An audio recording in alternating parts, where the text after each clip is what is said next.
Just catch me. Catch me, catch me, catch me, catch me, catch me. Catch me on the replay. If you don't get it now, just come back later. Come back a day from now. Come back 2 days from now. Come back 3 days from now. And catch me on the live stream. It is yours truly,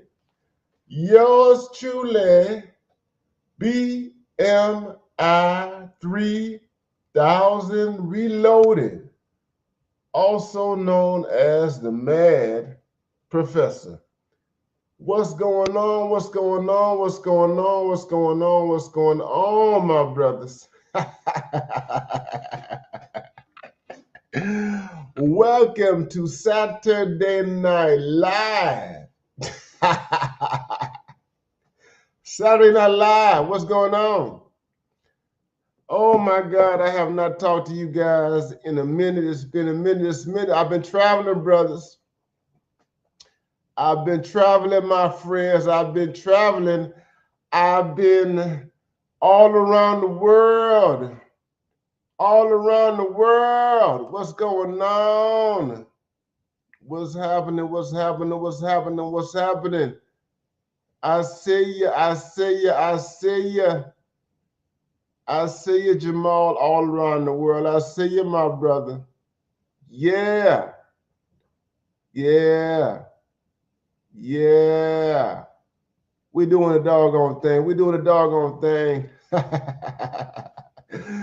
I'm on my janky Android. I am on my janky Android. What's going on, Jamal, all around the world, man? Good to see you. Good to see you. Good to see you, man. You know what time it is. BMI 3000 is back in the house. What's happening, Christopher Clipper? What's up? What's up? What's up? What's up? What's up? Yeah, you know how we do it, man. We keep it raw. We keep it funky. We keep it Android style. Woo! If I fade in and out, blame it on YouTube, blame it on technology, blame it on everything that has nothing to do with me. What's going on? What's going on? Sleeper said, what's up, man? What's up? What's up? What's up? What's up? What's up? What's up? What's up? What's up? What's up? What's up? What's up? Yeah, I'm back. Yeah, I'm back. I'm back. I'm back. I've been on vacation, guys. I've been on vacation. I've been away. I've been traveling, my brothers. Yes, I have been out of the country, overseas. Oh, you want to know where I've been? Man, I've been in Kenya. I've been in Tanzania. I've been in Senegal. I almost made it to Gambia. Senegal is right next to Gambia. I almost made it to Gambia. I didn't make it to Gambia. I had to come back home. I had to come back home. I had to come back home. I had to put my Gambia trip on hold. I miss Gambia. I haven't been to Gambia since 2023. I was in Senegal, which is right next door, but I had to come home because I had some work to do. I had to focus because I'm working on my next book. Yeah, what's going on? What's going on? Good to see all you brothers here. Good to see all you brothers here, man. What's happening? What's happening? What's happening? What's happening? What's happening? What's happening? Yeah. What's the topic? That's a good question, my brother. That is a good question. That is a good question right here. All I'm going to say is that the topic, as we go forward, is, here's the topic now. I want you guys to write this down and to get this in your heads and what have you. The topic as we go forward is the battle for America. That's what the topic is. The battle for America. Yes, yes, yes, yes, yes, yes, yes, yes, yes. Yeah, and what I mean by that, brothers, that we are 7 months. We are 7 months into a new administration, a presidential administration. A lot has happened in the past 7 months with respect to, let's just put it out there, the Donald Trump administration. That's just what it is. That is just where we are right now. The battle for America. And that's my theme, and that's my theme going forward, brothers. What's going on? What's going on? The man professor is up in the house. This is a late night stream. This is a late night stream. Get this on the replay. Get this on the replay. There's a lot we're going to talk about, and I am not going to I'm not going to stay out here too long because I don't want to keep you brothers up too late, and everybody else who's listening. It's Saturday night. People have all sorts of plans. Some of you guys are like me. I'm an old man. I am doing my old man thing on Saturday night, man. I turn 52 next month. Next month I turn 52 years old. And I have to be completely honest with you, brothers. At the age of 52, I am in my stage of peace. That's right. I'm in the stage of peace right now.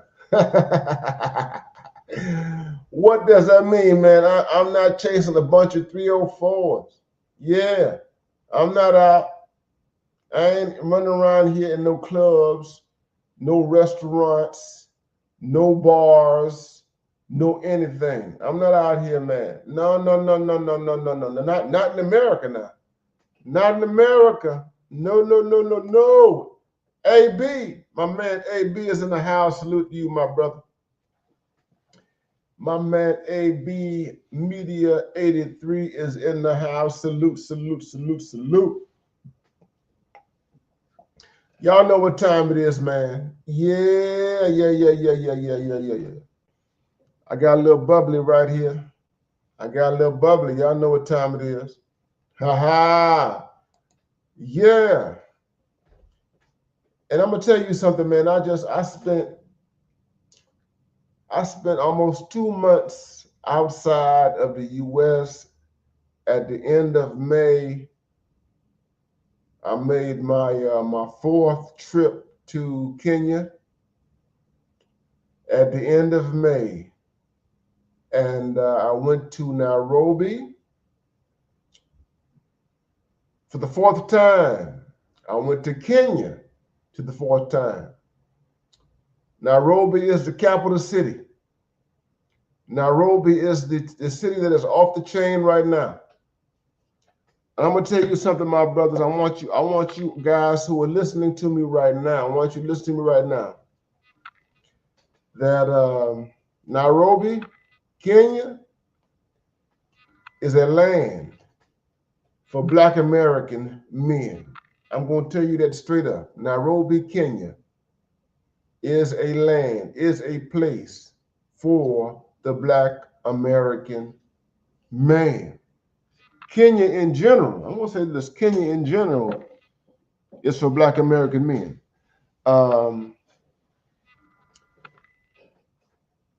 Black people in the United States have attached themselves to 2 countries over the last 20 some odd years. And those 2 countries on the continent of Africa are primarily South Africa and Ghana. South Africa and Ghana. And we have attached ourselves to South Africa in large part because of our connection to South Africa in terms of apartheid, in terms of segregation, and all that sort of thing. We can go back to the 80s. We can go back before the 80s. We can go back to the 80s in particular, the era when we were fighting and fighting hard here in the U.S. to free up South Africa. And South Africa has been a very, very, very important place in terms of Black American advocacy and our support of the continent of Africa. You know, I've been watching what's been going on YouTube and all across social media in terms of all the dust up with regard to the Black diaspora and ADOS and FBA and all of that stuff here and everything like that. And I got a lot to say about that. I'm not gonna spend a whole bunch of time on that. What's going on? I'm not gonna spend a whole much time on the ADOS or the ADOS FBA diaspora situation, or what some are calling the diaspora wars. But I do need to say that Black Americans have always been integral to African affairs. I'm not going to spend too much time on that, but we've been integral to that. South Africa is a very, very important place for that. But also, in addition to South Africa, Black people, Black Americans have been traveling to Ghana. They've been setting up shop in Ghana over the last decades. And I would say it has kind of elevated within the last 10 years and what have you. You know, Ghana had this thing called the Year of Return not too long ago, where they celebrated the relationship between Black Americans and the country of Ghana. And we're talking about West Africa, and West Africa is significant because West Africa was a place where the transatlantic slave trade took off. It is what it is. We can talk about Nigeria. We can talk about Senegal. I just said this, you guys who are just coming in right now. I was in Senegal. In July. I made my 4th trip to Senegal in July, my 4th trip there. I made my 2nd adventure into Gorée Island, which was a place where slaves were housed and later transported all across the world.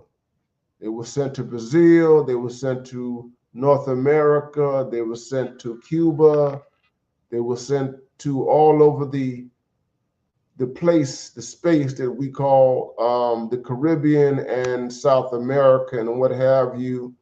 Gorée Island. I went there for the 2nd time, man, and I saw the quarters, I saw the prison, I saw the chambers, I saw, hell, the history of horror that happened in West Africa.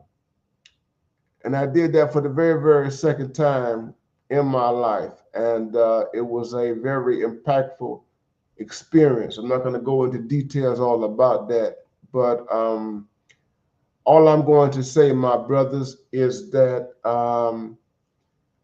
Black Americans are a global people. We are global. Yeah.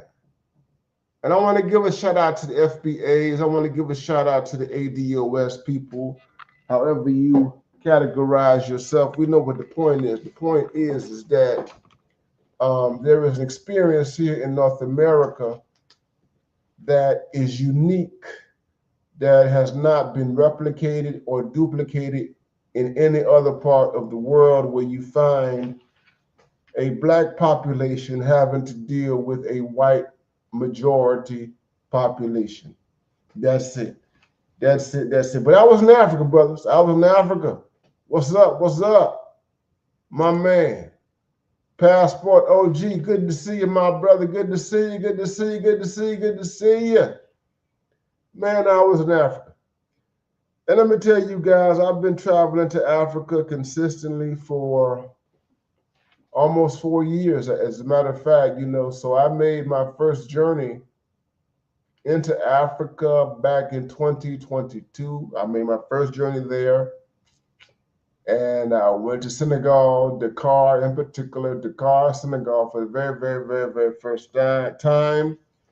I had the good fortune of going there initially for professional reasons, for a academic seminar, and then I later went on my own and spent time there on my own. And when I went there on my own, initially I spent an entire month in Dakar, and then I went back again several months later, and then I returned after that. And I'm going to say this to you, my brothers. I'm going to say this to you, my brothers, that if you want to understand what it means to be a black person outside of the United States, if you want to get a taste, a feeling, if you want to get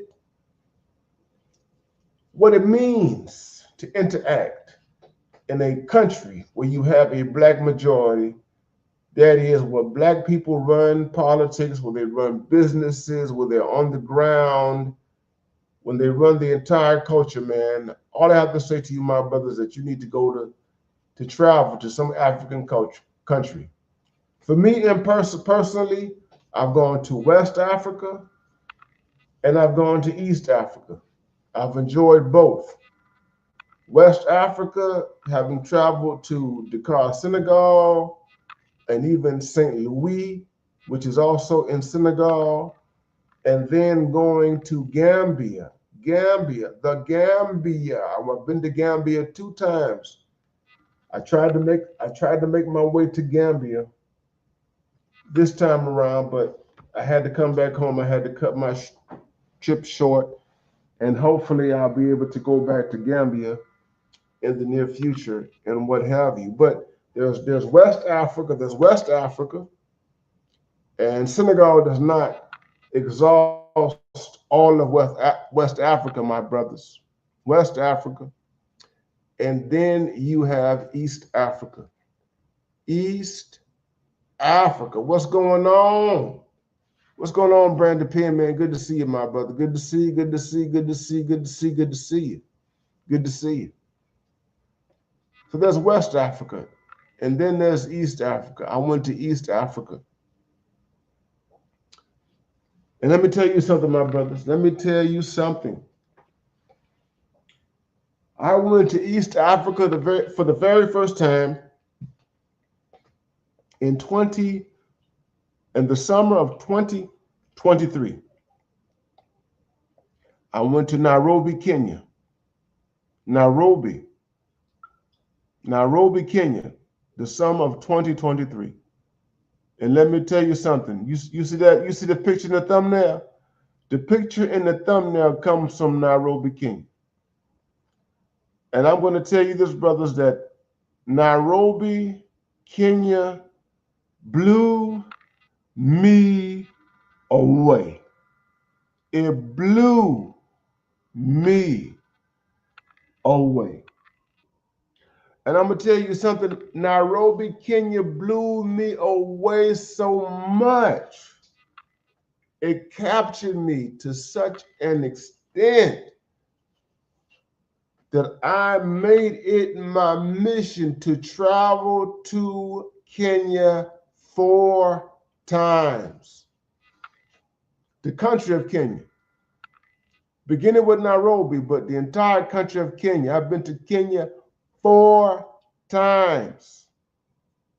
And this summer, beginning at the end of July, and I was there from the end of June, not July, but the end of May. Then back it up. I'm messing up my timeline. I went at the end of May, and I was in Kenya from the end of May to the end of July. And while I was in Kenya, I happened to make my way to Tanzania. I went to Dar es Salaam. Dar es Salaam. I was in Tanzania. I spent 2 weeks because Tanzania, or Tanzania, some people call it Tanzania, but the true pronunciation is Tanzania. Tanzania is right next door to Kenya, and I traveled from Kenya to Tanzania.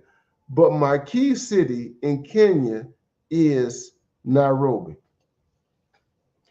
And I'm not going to go into all details, but I'm going to say this. Over the period of 2 years of traveling back and forth to Kenya, traveling during summers, traveling during Christmas holidays,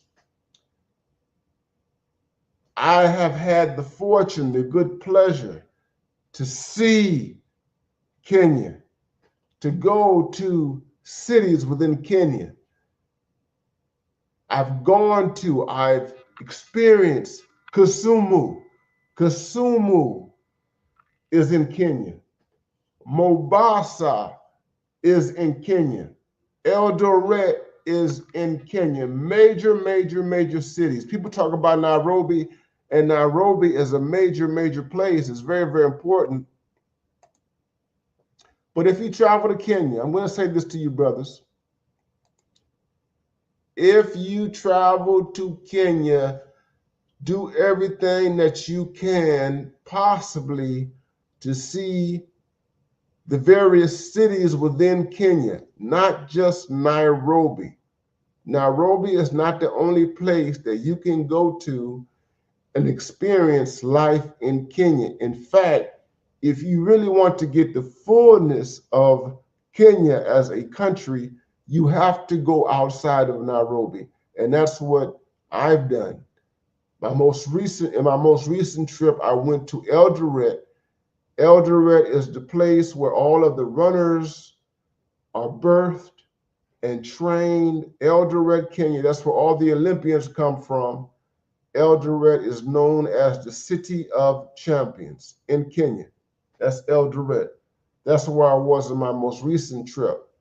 But I've been to Mombasa. You got to go to Mombasa. Mombasa is on the coast.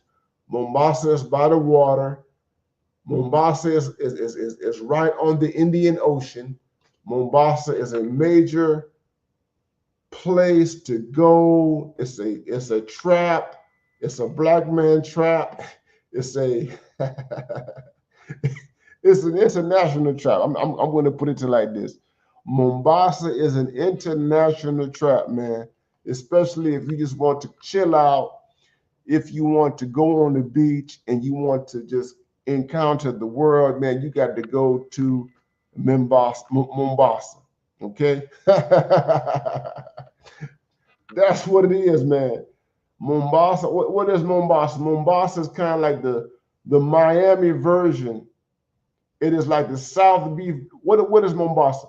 Mombasa is like the South Beach version of Kenya. That's what Mombasa is. Woo! I am BMI 3000. This is a late night stream. I have not talked to you guys in a while.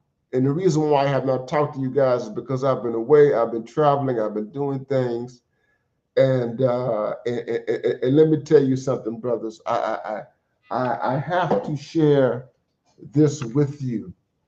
Passport bros, passport kings, we are winning. passport.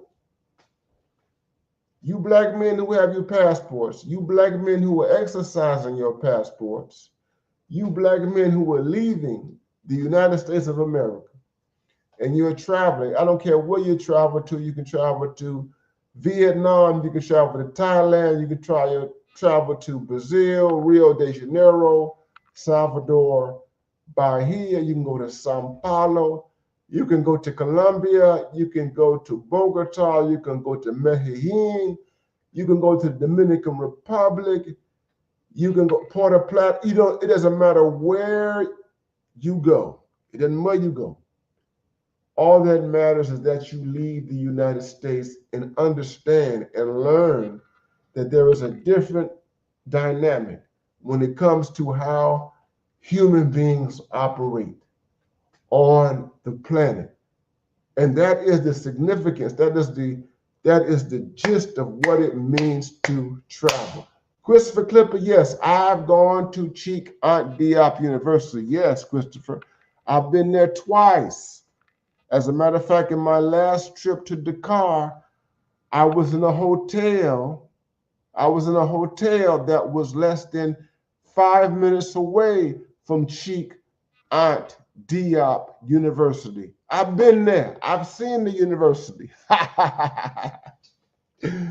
Yes, sir. Yes, sir. Yes, sir. Yes, sir. Yes, sir.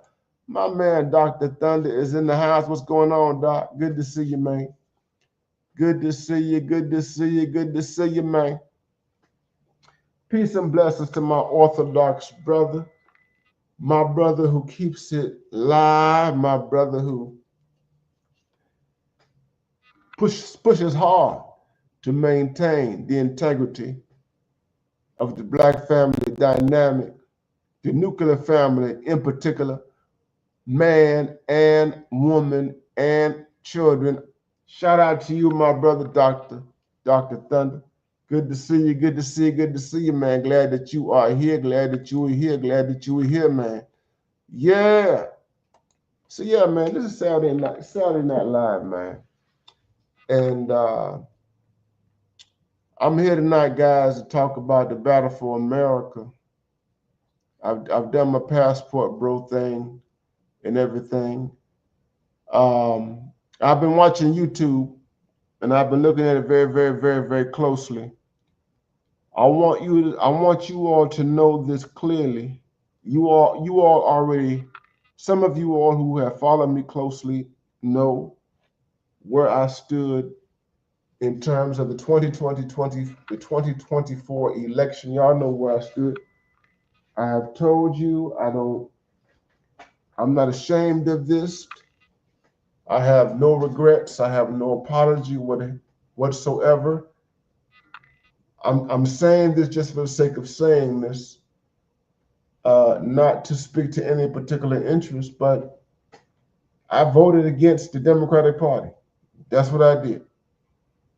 I voted against the Democratic Party in the 2024 election. I am a political independent. I have been a political independent since 2013. I registered as an independent during Barack Obama's second term. That's when I registered as an independent. When Obama was elected for the second time, I changed my affiliation from the Democratic Party to political independency in 2013. I shifted my affiliation. I stopped being a Democratic voter in 2013. I didn't vote in the 2012 election. I didn't vote at all, period. I didn't vote. I did not see any major differences between Mitt Romney and Obama. I was very disappointed in Barack Obama after his first term. I didn't see any future beyond Barack Obama as a Democratic voter So I changed my affiliation from Democrat to independent. That's what I've been since 2013. Independent. And so, in this last election, as an independent, after voting independently, and let me just say this just for your FYI, for your information, I did vote in 2016. 2016, I voted at the last minute reluctantly. I was not going to vote, but I voted last minute reluctantly for Hillary Clinton in 2016. In 2020, I voted third party. Joe Biden, Kamala Harris, that ticket, it didn't move me whatsoever. I voted as a third party person. I voted as a political independent in 2020. In 2024, I voted for Donald Trump, Donald J. Trump. I want you to get this. I've said this on Facebook. I've said this everywhere. Many people who I know, who are close to me, who know my politics, are mind boggled. They're confused. They don't understand and what have you. I voted for Trump in 2024. And let me say this. I voted for Trump not as a supporter of MAGA. I voted for Trump not as a supporter of the platform of the Republican Party. I voted for Trump not because I aligned myself with political conservatives or political conservatism. I voted for Donald Trump in 2024 in order to punish the Democratic Party. That's why I voted for Donald Trump. When Barack Obama went to Pennsylvania, when Barack Obama went to Pennsylvania on the eve of the election, when he went to Pennsylvania and he was in Philadelphia and he was recorded, he was on NBC, ABC, all the news stations were there. He was stomping for Kamala Harris. But when Barack Obama stood before global media and he berated black men and he called black men all sorts of names. He said that we don't like women. He said that we have problems with this woman, this fake, fraudulent woman pretending to be a black woman. That is Kamala Harris. When he did that publicly and he beat us over the head with his moralism, that changed everything for me. I said, you know what? I said, I am not going to vote third party. I was going to vote third party. That was my plan for 2024. I was going to vote third party. You had people on the ballot. I live in North Carolina. In my state, Jill Stein, she was the third party candidate in North Carolina. Cornel West was a third party person, but he was not on the ballot in my state. Cornel West was not on my ballot. If Cornel West was on my ballot in North Carolina, I would have voted for Cornel West, but he wasn't there. So I voted for the third party candidate. So I'm sorry, I didn't vote for them. Let me back up. The third party candidate in North Carolina was Jill Stein. I would have, and let me clear this up. I would have, had Barack Obama had not come out and said what he said, had Barack Obama had not beat up on black men in Philadelphia when he did, I, in North Carolina, would have voted for Jill Stein. She was the third party candidate. But because Barack Obama said what he said, I decided to punish in my own way, to punish with my vote, to punish the Democratic Party. And so I chose Donald J. Trump. I said, I want to be a part. If the MAGAs and the Republicans win and what have you or whatever, I want my vote to count as a punishment vote to the Democratic Party, because this is no longer tolerable. The misandry, the hatred of black men, no longer tolerable. So I voted for Trump. That's why I voted for Trump, and I don't regret it whatsoever.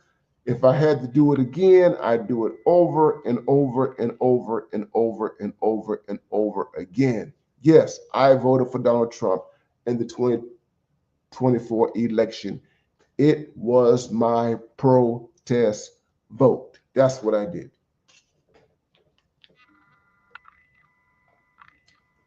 That's what I did. I voted for Trump, and I have no regrets. 7 months in, I have no regrets.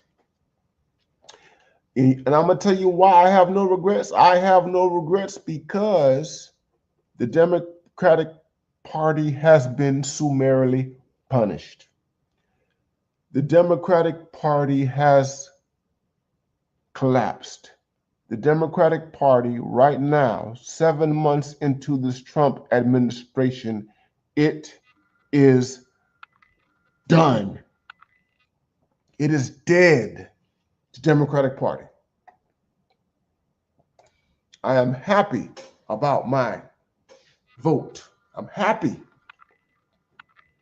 I am glad that the Democratic Party has collapsed. I am glad that the Democratic Party is uncompetitive. I am glad that it is at the bottom of all of the polls. I'm glad. I'm glad. I'm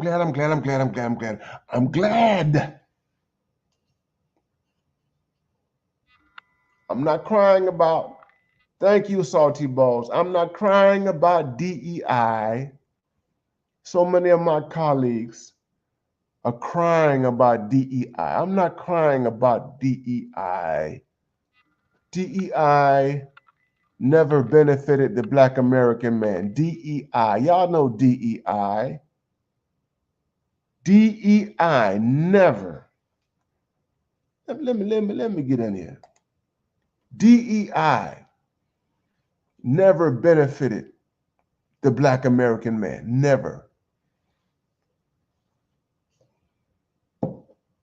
DEI, diversity, equity, and inclusion, an entire enterprise in the federal government and corporate America, is of such that it benefited primarily white women. White women. I don't have to tell you this. You guys are smart. You know this. It don't benefit us. It has never benefited us. Thank you, Salty Balls. Thank you, my brother. Y'all, shout out to Salty Balls, man. Shout out to Salty Balls.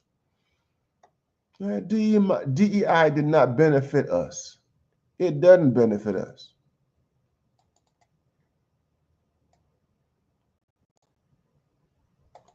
I am BMI 3000 reloaded.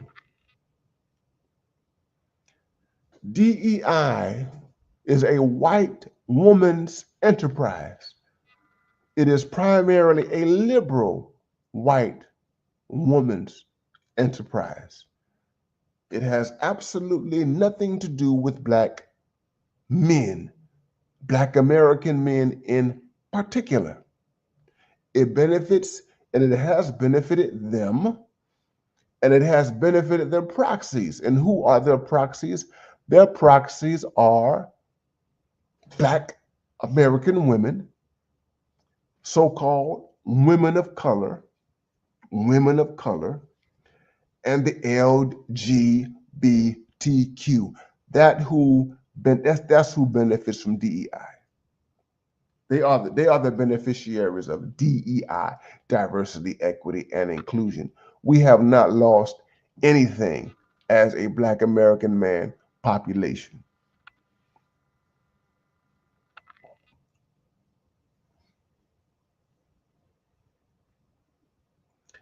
I'm not crying about what has happened with respect to DEI. I have been told by some of my close colleagues that I voted against my interests. They tell me, "Oh, Ron, you voted against your self-interest. That's what you did. You voted like a redneck." I said, "No, no, no, no, no, no, no. I voted my interests. I voted my interests. You just don't understand my interests. You just don't understand my interest." You see, here's the thing. Here's the thing. Donald Trump. Here's the thing about Trump. And I'm not a fan of Trump. I'm a political realist, and I speak from the standpoint of political realism. When Donald Trump got rid of DEI from government and its consequences all the way down from government to everything else, Donald Trump essentially said, here's what Trump said. Here's what happened. And I've said this in other streams, that we're going to treat everybody equal. Everybody equal. And what does it mean to treat everybody equal in Trump's terms? What does it mean in terms of his administration? Oh, yeah. It means that we're going to treat everybody like N-words. N-words. N-words. This is radical. For some people, this is very radical. It's hard for them to digest and fathom. We're going to treat everybody in this country like a Black man. We're going to treat everybody like a Black American man. We're not going to give any special treatment to you because you're white, because you're a woman, because you're gay, because you have any type of vulnerability. No, we're going to treat everybody like an N-word. So when people complain about the deep state, and I saw this, jobs and what have you, reducing the federal government, white people are being fired. White people are losing their jobs. It's not just Black people, white women, losing their jobs. And I don't celebrate this. Now, I don't celebrate this. I don't celebrate anybody losing their job. I really don't. But the point that I'm trying to make is that you have a president who says, okay, we're going to level the playing field.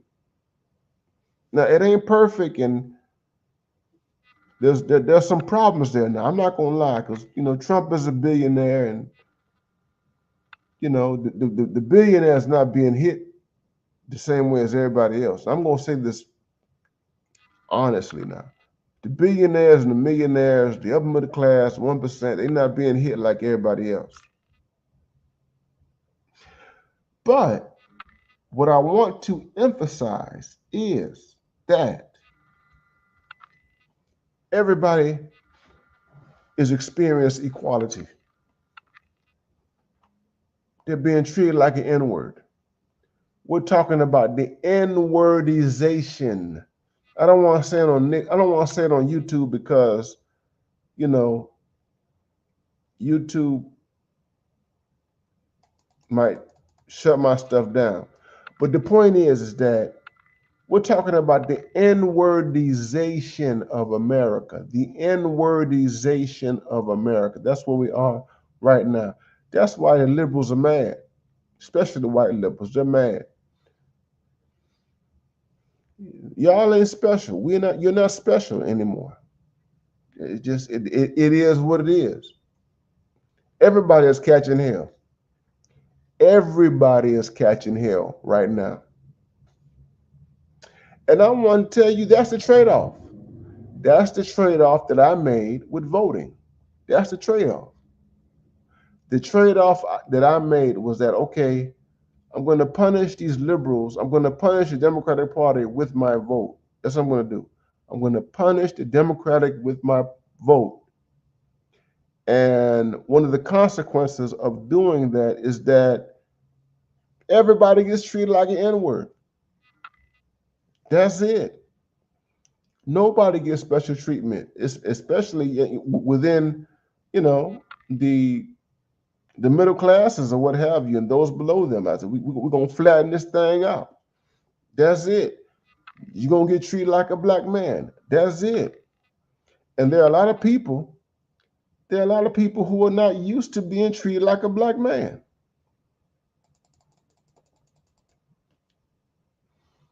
They're not used to it.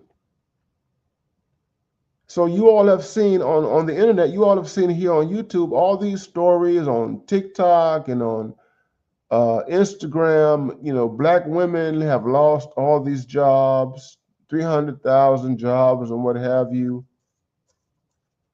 Nobody is saying anything about black men having lost jobs or black men unemployment. Black men have dealt consistently with a hostile job market for decades and generations. Black men have dealt consistently with a hostile job market for decades and generations. And ABC, NBC, CNN, all of the mainstream media sources have never really concerned themselves with that. Never. The black leadership class has never concerned itself with the unemployment situation. Never, never, never, never. The black middle class, especially within the last 50 years, has not concerned itself with the hostile situation that black men have dealt with in terms of the job market. They never dealt with that.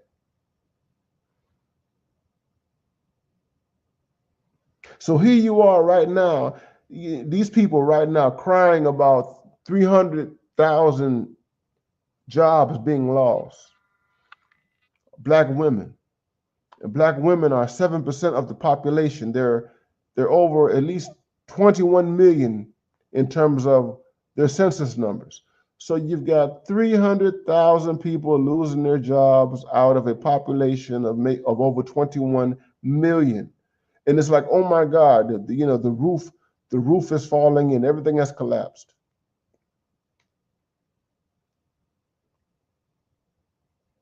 And everything has collapsed for this population after this particular population has had 50 years of open access. 50 years. And I said this, good to see you, BGS Idmore. 50 years. So I want you to think about this. You have a group of people who've had 50 years, and we're talking primarily about professionals, educated professional women who have college degrees, who have graduate degrees and what have you, who are working who are concentrated in the government sector, which is very important. They're in government jobs and they're in corporate jobs. And there seems to be a high concentration of them in government jobs as opposed to corporate jobs. And I want you to hear me clearly, because I don't celebrate anybody's downfall.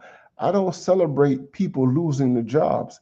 I don't celebrate unemployment. We don't celebrate unemployment. We're not sitting here clapping our hands glad because these women are losing their jobs. That's not what we're not doing that at all. We're not doing that. But the fact of the matter remains is that this population has had unfettered access. When I say unfettered, I mean they've had open access to employment. They've had open access to government jobs. They have been highly sought after in corporate jobs for at minimum 50 years. I want you to get this. We're talking about a group of people who have had access to jobs and employment, hiring, promotion for 50 years. And so now Trump gets into office and he decides he's going to downsize the government. That's what Trump does. We're going to get rid of the deep state. Downsize the government. And honestly, Trump's downsizing of the government is not simply about race. This is bigger than race. Doge and all that kind of stuff, downsizing the government to reduce the federal budget, that sort of thing. This ain't exclusively about race and black women, all that kind of stuff. But the point is that, yeah, after 50 years, you have a president who decides to engage in a radical re-engineering of the federal government in particular, which has impact for corporations, the private sector in general. That's it. Good to see you, BGS. Yeah, we here, it's called the BGS. Is called, yeah, you're right. The Ice Cube effect. The Ice Cube effect. The Ice Cube effect. We saw this 5 years ago. BGS. We saw this 5 years ago. We saw this before Kevin died. We saw this. We had the crystal ball and we put it out there and we told everybody. We told black men, we told black women, we told the entire black establishment and community that this is what was going to happen. And here we are right now. We saw this happening.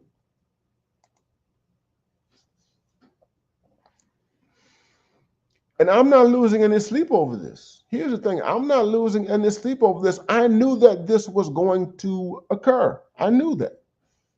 It was inevitable. It was inevitable. It was inevitable. There was no way to get around it. The Democratic Party, the liberals there, they were not prepared. They were not serious. And that's the big thing is that, that, you know, when you saw Kamala Harris out there as the presidential candidate, and she was placed out there, and there was no primary whatsoever, she was not prepared. Joe Biden, the Biden administration did absolutely nothing to prepare Kamala Harris for the prospect of succession. It did absolutely nothing. And that was by design. That was by design. I'm not going to go into this here, but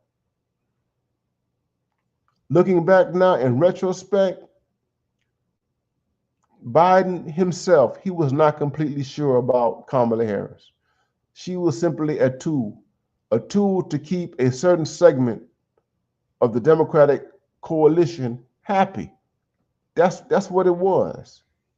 No one was confident. No one in that Democratic Party, in that liberal establishment, was confident about this woman succeeding Joe Biden as POTUS. No one was confident about her. Okay? So she was set up to fail. She was set up to fail, and that's what happened. She failed. That's what happened. They were not prepared. Donald Trump has been around since 2015. He came around 2015. You're talking a man 2015. They had no response to him.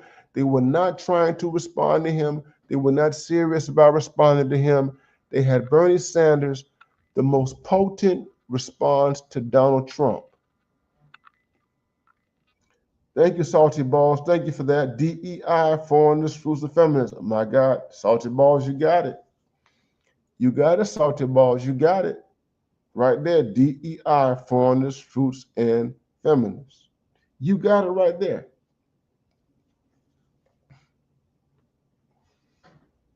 They were not serious about Donald Trump. The most potent response to Donald Trump was Bernie Sanders. Bernie Sanders. Bernie Sanders, 2016. Bernie Sanders again, 2020. Bernie Sanders more so 2020 than 2016. Bernie Sanders is my conviction. Some might disagree, but it's my conviction that have Bernie Sanders gone up against Trump in 2020, it is my conviction, this is just my speculative imagination running wild, it is my conviction that Bernie Sanders could have beaten Trump. Why do I think that? Because Bernie Sanders and Trump were both dealing with capitalism. Bernie Sanders and Trump were both dealing with economics. That was it. When you put Bernie Sanders here and Trump there, basically you have as a contest between how do you manage capitalism. And that's what the election is about, is the future of capitalism. What's going to happen to capitalism in the future? How do you manage it? And how do you deal with it? How do you make capitalism work for people? Ordinary people in particular. Trump is a populist. Bernie, too, is a populist in his orientation. That's just it. Wall Street did not want Bernie Trump. That's just man. Wall Street did not want him. The neocons did not want him. That we're not doing that. We're not going to deal with Trump. We're not going to deal with Sanders. Rather, we're going to go with Joe Biden. He's safer. He's safer. He's less threatening than Sanders. That's what it was. And what happened? They put Joe Biden out there. Biden won in 2020, but Biden could not sustain. He could not sustain. He could not sustain his opposition to what was outside of the Democratic Party. That is Donald Trump. What's going on, OG? Good to see you. Good to see you. Good to see you. Good to see you. So I don't regret. I would have voted for Bernie Sanders, but anyway, I don't regret my vote. We are what we are. It is what it is. I'm not losing any sleep. I am not persuaded by all of the rhetoric around fascism and all that kind of stuff. America still remains, in my perspective, America still remains a free society. We are a free society. We have a constitution. Citizens of the United States have constitutional rights. If you are a citizen of the United States, particularly a citizen who was able to vote, the Constitution is your constitution. You still have freedom of speech. You still have the right to vote. You still have all the freedoms associated. You have the Second Amendment. You have the freedom to protect yourself. You have the freedom of assembly. You still have due process. Under the law, you still have due process if you are a citizen of the United States of America. So I don't buy into all of the fascist nonsense that is pumped constantly out of the so-called media machine, the liberal machine, the democratic machine that you find among the MSNBC crowd, the CNN crowd, the ABC crowd, all those crowds. Good to see you, Passport OG. Yes, it's back to the drawing board.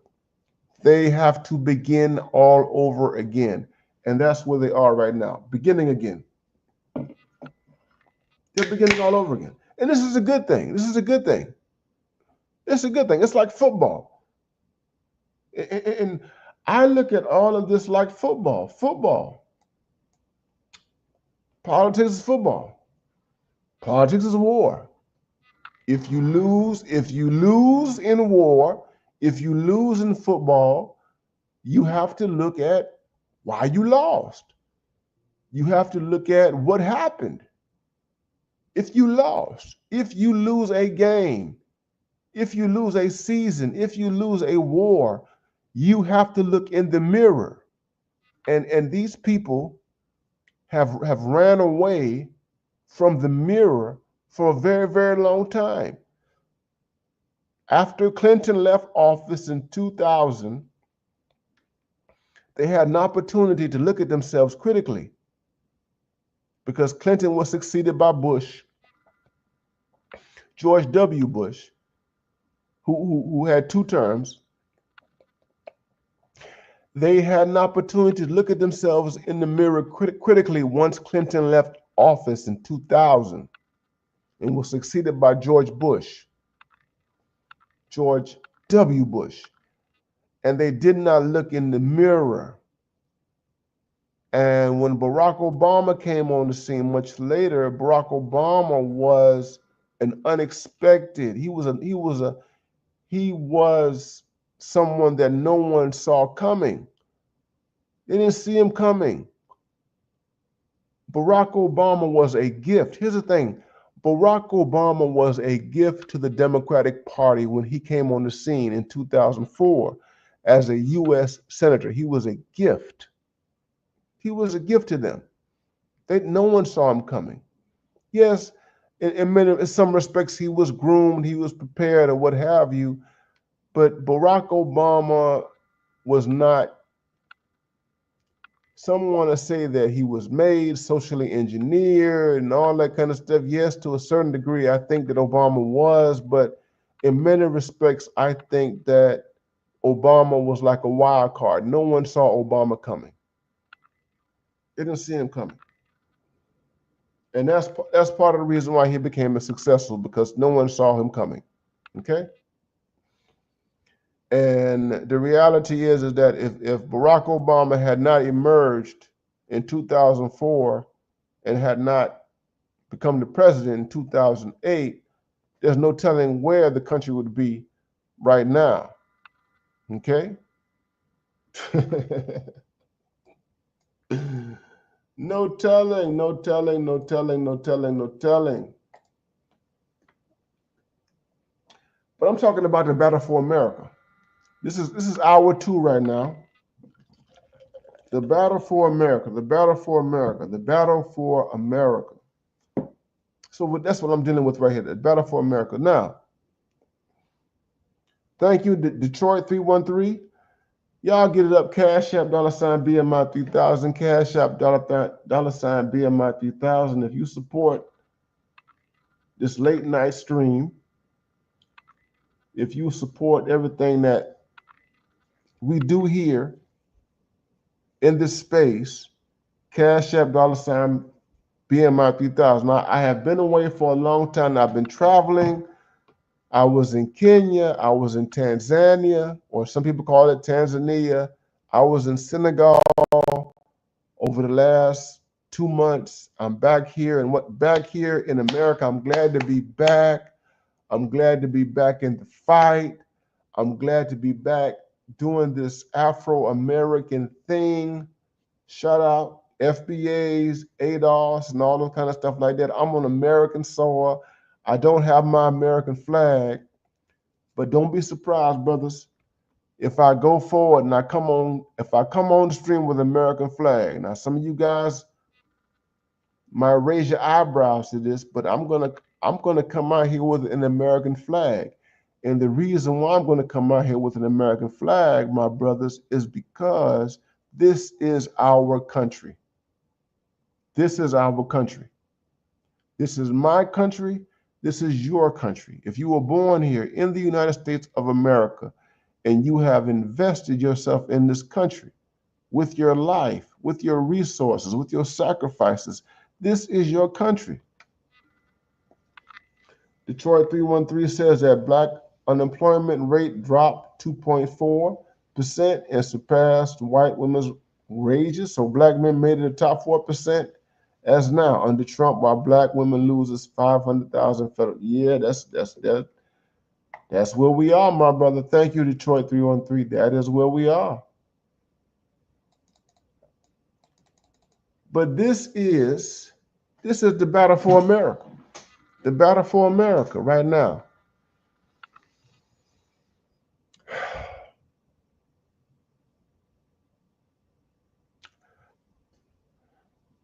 I want to say this to you, brothers.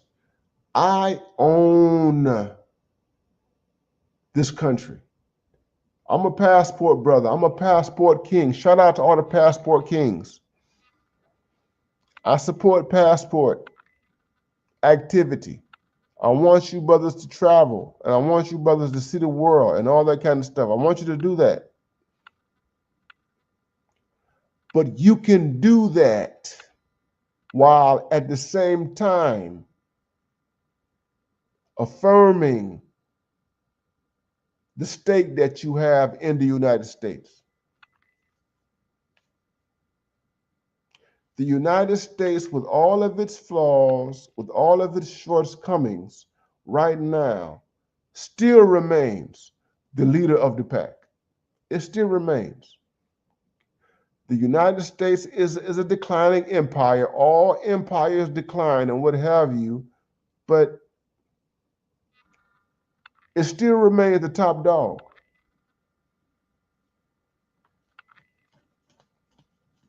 It still remains that. And Trump right now, and his administration, and those who are going to succeed him, they're doing their best. They're doing their darndest to keep the United States at the top. At the top. They're doing their darn best to preserve the dominance of the United States in the world. And I'm going to say this to you guys, honestly, you have to decide where you stand on this. You have to decide whether, here's the thing, whether you are invested in the United States or you're not invested in the United States. And this is particularly true for you guys who are abroad or what have you. You need to ask yourself the question. Yes, I'm going to put it like this. My travel experiences have empowered me. Traveling abroad, staying abroad for extended periods of time, staying abroad 2 and 3 months at a time, 2 and 3 months at a time. I'm not like the digital nomads who travel and stay in countries, for like 6 months to a year, 2 years, 3 years, 4 years, or whatever. You know what I'm saying? I'm not like them. I'm not like your guy Austin Holloman or whatever. You guys are just they've gone ahead and reestablished themselves in different countries and what have you. I'm not like them. But I will say that with frequent travel, I understand the place of the United States in the world. And I understand that there are trade-offs. I understand there are trade-offs.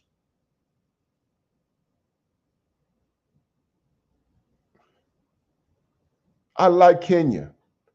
I like East Africa. I like East Africa more than I like West Africa. If you want me to decide where I would rather be, would I want to be in a West African country or an East African country, I would tell you straight up, I prefer being in an East African country. I like Kenya. Kenya likes black men. Nairobi likes black culture. Nairobi and black American culture, they're like this. They're married together. They love us over there. They love us. Nairobi is highly developed, highly modernized, and what have you. Other parts of Kenya are not like Nairobi. I love it. I like it. It's cool.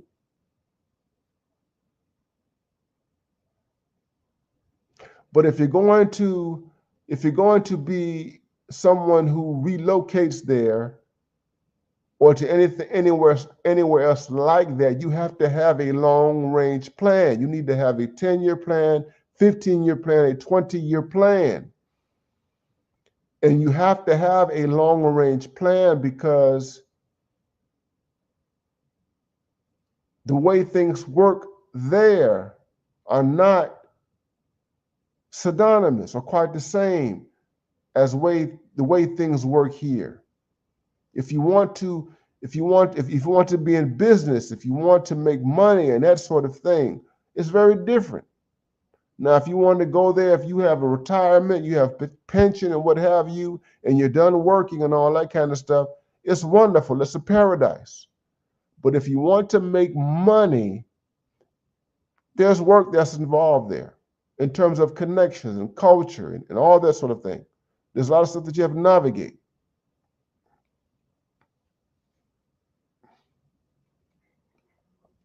Hit the likes up, hit the likes up. If you like this ism, BMI 3000 reloaded, BMI 3000 reloaded. What I'm trying to say to you, my brothers, I'm trying to say to you is that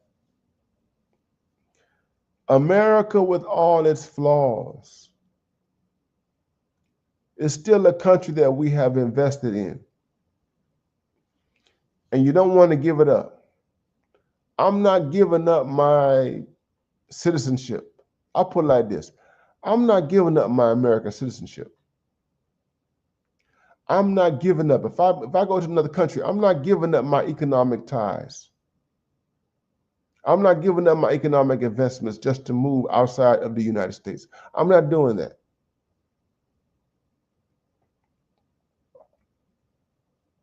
I was in Tanzania, I was in Dar es Salaam, and I met wealthy businessmen. I met wealthy businessmen from Germany, and I met men from the United Kingdom who have settled in Dar es Salaam, Tanzania. I met them personally while I was there. I met men from other African countries, but I'm going to say this, the Europeans who I met there in Dar es Salaam, I was in Tanzania, they don't give up their economic ties to the countries that they come from. And these are much older men. They don't give them up. Settling in Africa is a retirement thing or what have you, after they're done working or whatever. And they involve themselves in business. Business is its own thing in Africa. And I would imagine that you have a similar dynamic in other countries. The point I'm trying to make to you, my brothers, is that this is our country, the United States of America. America is my country. I've invested in this country. I'm not going to relinquish my investments for anybody. Even if I decide to go to Africa when I retire, I'm not giving up my investments in America. I'm telling you that straight up. And I'm not starting from the bottom. I am not going to try to start from the bottom in a society that does not have the same advantages and strengths as the society that I came from. I'm not doing that.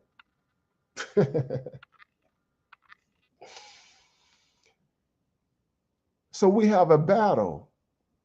There is a battle. I want to talk about the battle for America and your stake in the battle for America. This is your country. This is our country.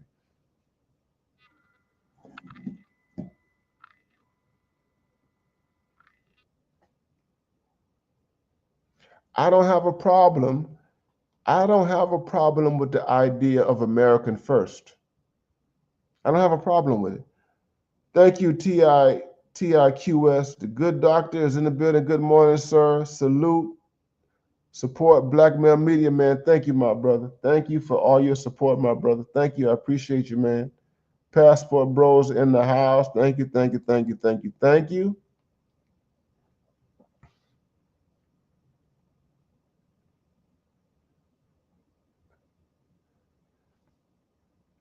This is our America. I'm gonna be honest with you. The idea of American first economic nationalism that is being pushed, I don't have a problem with it. I don't have a problem with it. I said to you some time ago that at some point I'm going to talk about the architect of Trump's economic nationalism, Steve Bannon, and what have you. Steve Bannon, y'all can go look him up and look at his videos and what have you. One thing that Steve Bannon has consistently done in talking about the American economy is he's talked about black men. He's talked about black people. He's talked about the extent to which the globalists in this country have diminished the labor of black men. And he's talking about Latino men or whatever. He's diminished their labor. And that we need to get black people, particularly working class black people, working class black men, back into the traditional economy, the working class economy, manufacturing and all of that. Some people think it's just a pipe dream. Some people think that it can never be done or whatever, but I like the vision. I like the vision. Steve Bannon says, no. All these jobs that we have given over to cheap labor and all that kind of stuff need to go to American citizens. And we need to pay particular attention to American citizens who are black. And then he goes on and says American citizens who are Hispanic as well. They need to be getting these jobs that we are giving over to cheap labor and all that kind of stuff. I can ride with that vision. I can ride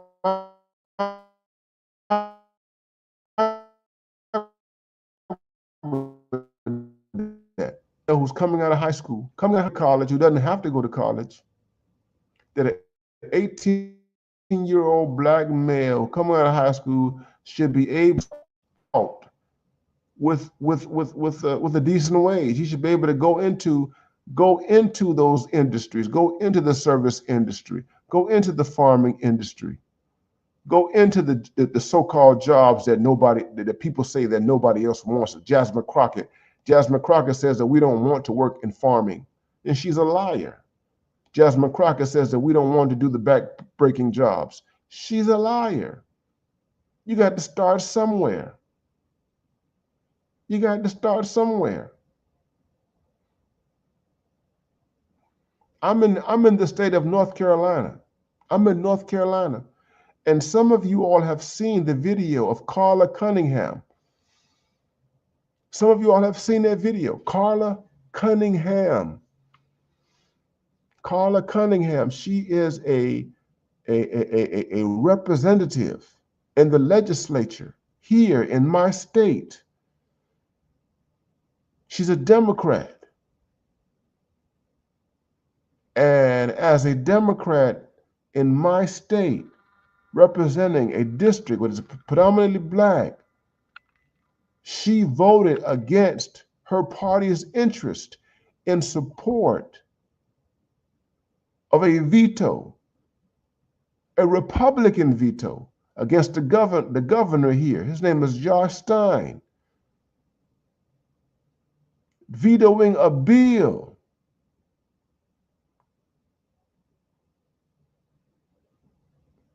that would enforce deportations. So she signed on. She was a person, she was a key vote in vetoing the governor who was trying to block a bill that would put a stumbling block in deportations.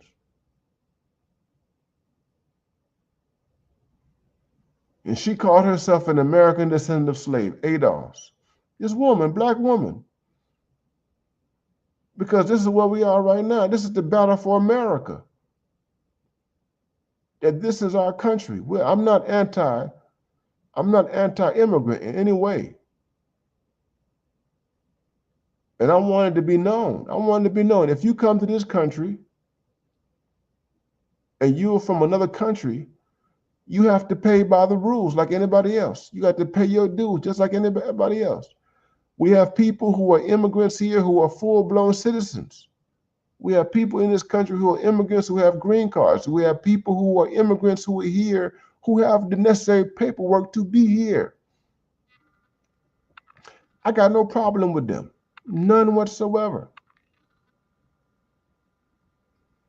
But the people who try to game the system, the people who try to get around the system or buck the system, they got to go. That's just the way it is. They got to go. Those who play by the rules, they stay here. Those who refuse to play by the rules, they got to go. Because those who do not play by the rules are an impediment.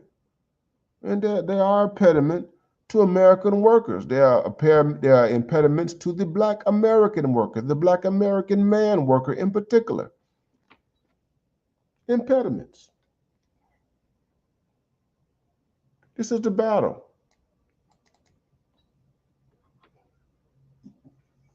This is the battle for America right now.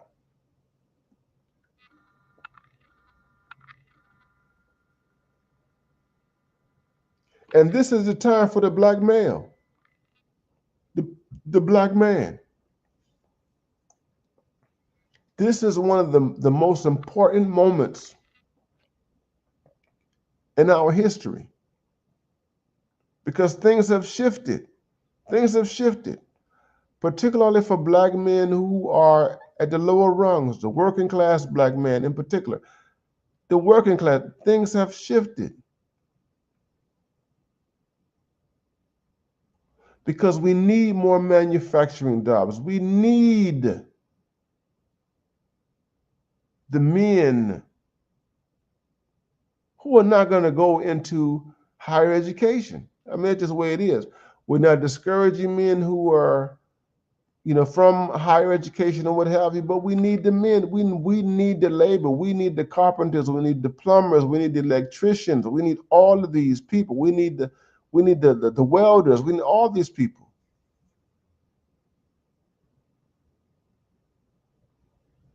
And this is the time right now, because that's the focus. We've done 50 years. We've done 50 years of focusing on the upper middle class. That's what it is. The upper middle class, the professional class. That's what we are. And and I must say this, you need a professional class. You need a professional class. You need middle class people. You need people with degrees and what have you. However,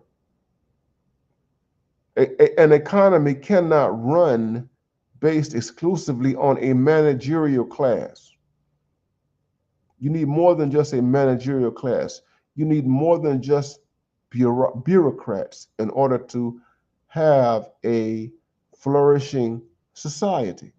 You just need more. You need more than managers. You need workers. This is the battle for America.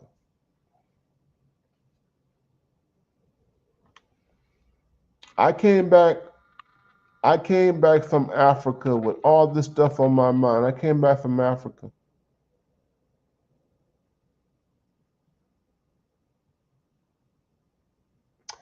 And I was looking in particular at the diaspora stuff that's going on, the so-called diaspora wars. I was looking at the diaspora wars.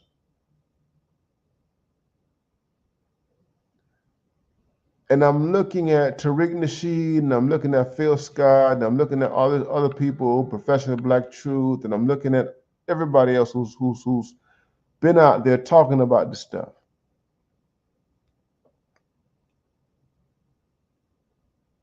And I'm saying to myself, this is our country. This is our country. People forget that Black Americans have been here for 400 years. They have forgotten that. We have to remind people that we have been here for 400 years. That we did not come here last week. We did not come here 2 weeks ago. We didn't come here 10 years ago. Black Americans, the people who we call Black Americans, we did not come here 40 years ago. We did not come here under any immigration policy, that was constructed in the 1980s. We didn't. That's not us.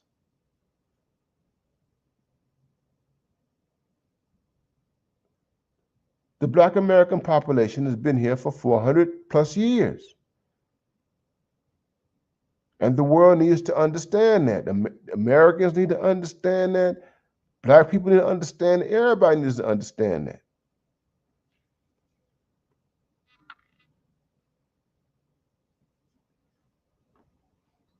This is my country. I'm an American. I told you, I'm going to start waving. I'm going to start waving the American flag. The American flag, with all of its contradictions, with all of its bloodshed, with all of its problems, I'm going to wave the American flag because I am an American. I am a full-blown American. And even when I travel, and I love to travel, I'm not going to stop traveling. I'm an American.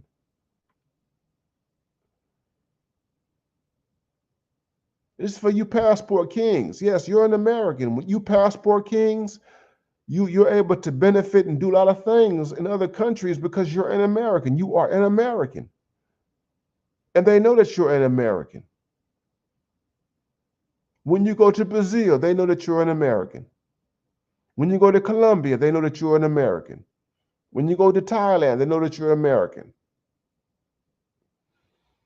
When you go to the Philippines, they know that you're an American. When you travel to Africa, they know that you are an American. Once you open your mouth, then they know that you are an American. They know that you have an American passport, and that means something. That's an investment. That's currency. That's capital. And that's not something that you should, that is not something that you should shy from. You don't shy from that. You don't shy from your land of origin. O'Shea Duke Jackson. I've been to Uganda. I was in Uganda. The first time I went to East Africa, I went and saw O'Shea Duke Jackson in Uganda. O'Shea Duke Jackson has a successful business in Kampala, Uganda, a very, very successful business. And all of his employees are Ugandans, most of them, all of them. When I was there, he employs Ugandans. And he's been living in Uganda for a long time now, years. And he would tell you that he is still an American. He is an American. O'Shea Duke Jackson is an American, is a Black American man who is living in an African country. O'Shea Duke Jackson.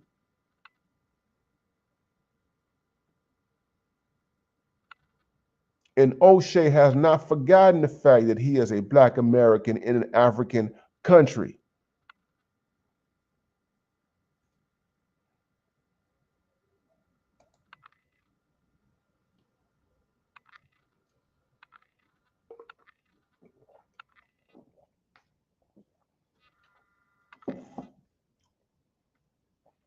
I love travel, and I will continue to travel.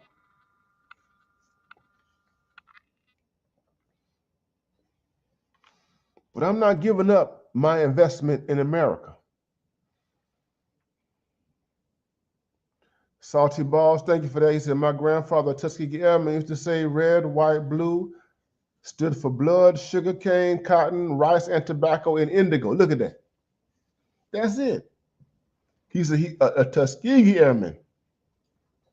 A Tuskegee Airman.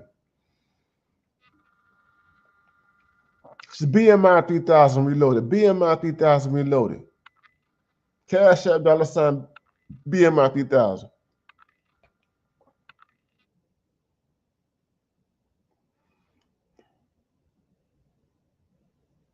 The battle for America. I'm gonna be very honest with you guys. I'm gonna be very, very honest with you guys. I really wrestled with coming out here talking to you like this. I really did. I wrestled with it.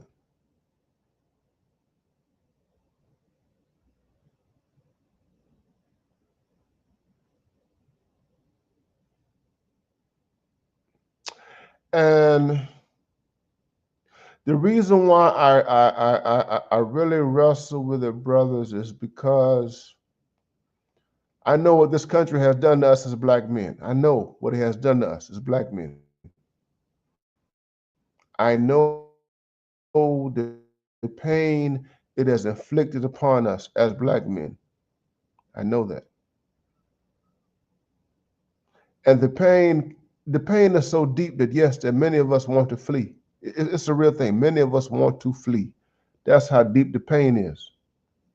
That's how deep the pain is, man, that many of us seek greener pastures in other lands. That's how deep it is. That's why passport bros are so profound.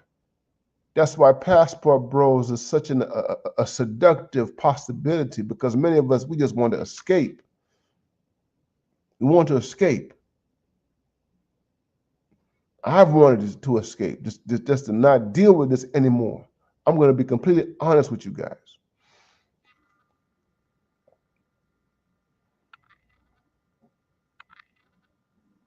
But interestingly, the deeper I go into traveling, the deeper I get into traveling, the deeper I get into this thing,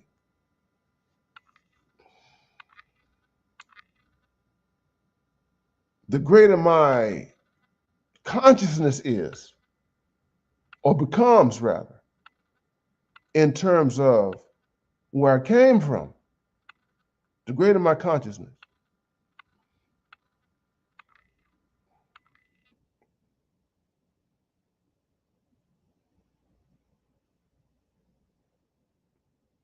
And I had to come to the conclusion for myself that this is my country.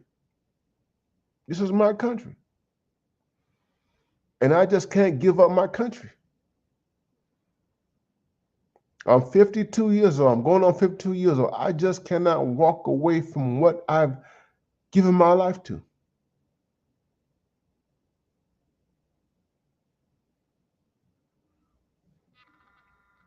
Now, the other part of it, thank you, Salty Balls.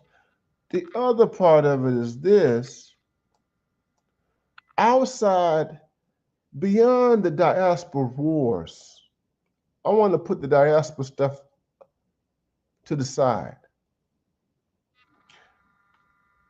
I'm going to tell you guys, I'm disturbed. I'm disturbed by these there are janky people on the internet, janky people on YouTube, on the far right. Here we go. I gave you my criticisms of the liberals and the leftists. Now I'm going to go in on the far right. The far right. The janky far right. The far right that is deeply anti-Black and racist. That's what I want to get into. The far right.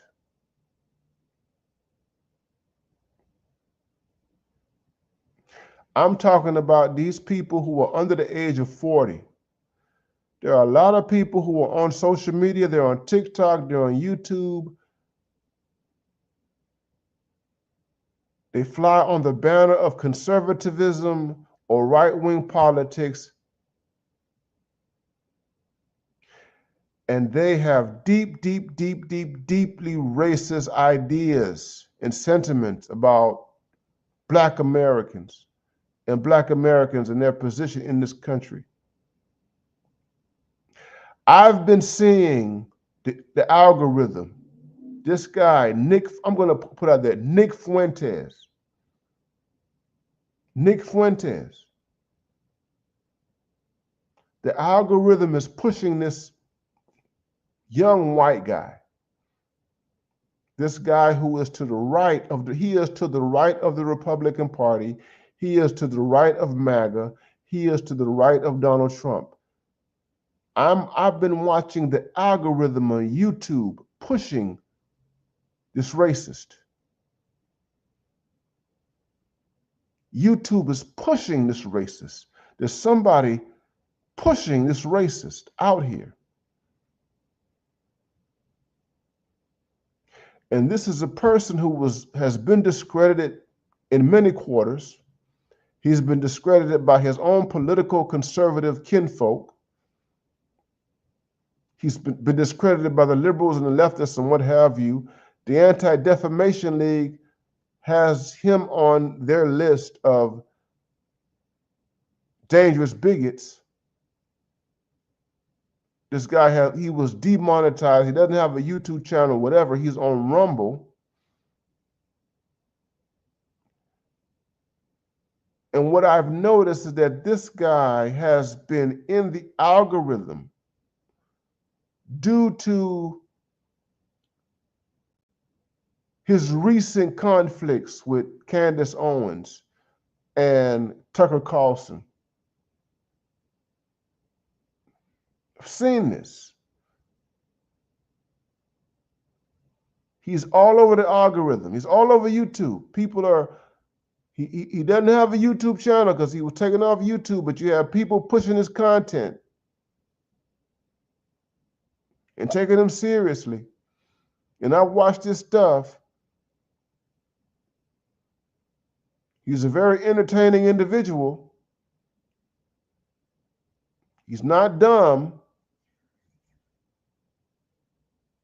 He's a firebrand. He's a young version of Rush Limbaugh.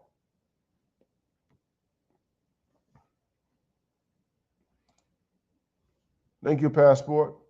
He is a young version. He's 26 years old. He is a young version of Rush Limbaugh. And for those of you guys who are young, y'all just look up Rush Limbaugh. He is a young version of Rush Limbaugh who became super rich. He became super rich as a far-right extremist from the 1990s to the time he died not too long ago. Nick Fuentes is an up-and-coming Rush Limbaugh. That's who he is. He's a Rush Limbaugh. He parrots Trump. When you look at him and when you watch him, this guy, he uses Trump's mannerisms. He knows how to entertain. He's done some reading, but here's the thing. He is a deeply racist individual. Kanye West has attached himself to this guy. Kanye West. One of Kanye's sins. Kanye just crazy. I don't try to defend Kanye West in any kind of way. Kanye West he has a weirdo, lunatic, crazy side to him. It is what it is. I don't try to rationalize Kanye. This guy, Nick Fuentes, he doesn't like Jews. He's an anti-Semite. He is an unapologetic anti-Semite. He doesn't like Jews. But I've noticed that this guy is getting a lot of traction. I know, BGS, this guy is getting a lot of traction in the algorithm. And a lot of it has to do with the fact that he scorched Tucker Carlson and Candace Owens. He scorched them. This guy was interviewed. Candace Owens brought him into her platform and did an interview of him. And the interview went south. It went south.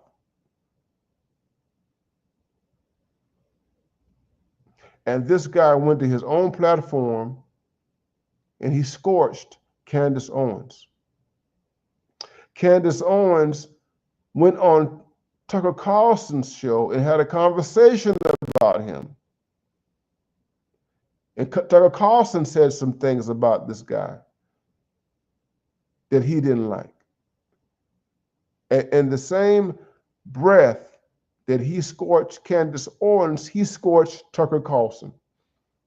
This 26-year-old. This 26-year-old, you're right, BGS. This 26-year-old white incel. He's a self-professed incel. But the algorithm is pushing him. There's something going on. The BGS, the algorithm is pushing this guy. He was demonetized from everything on Rumble, but now, for whatever reason, the algorithm is putting him back in circulation in an effort to, I don't know, turn him into a star or whatever. And he got talent. I'm going to say this. He's anti-black, he's racist, he's funny, and all that kind of stuff.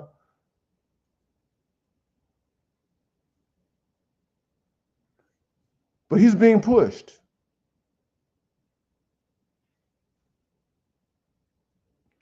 And he has very, very racist views of black people.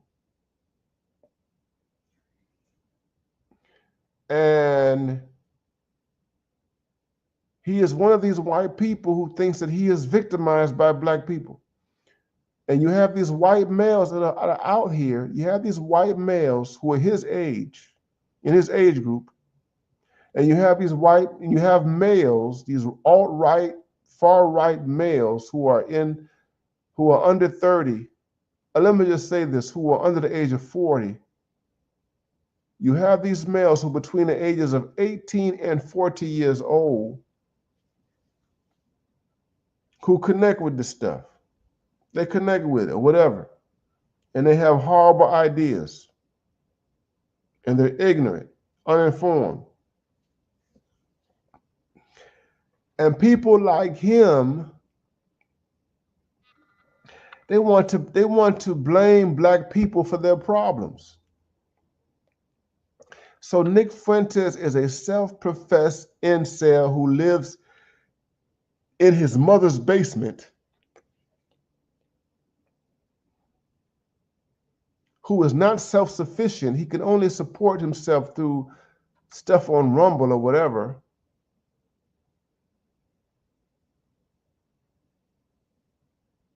Who thinks that black Americans have some connection to why he is in the position that he's in right now. As a white male who has failed in life, I put it like this, economically, and he has done things that he's contributed to his own self-sabotage.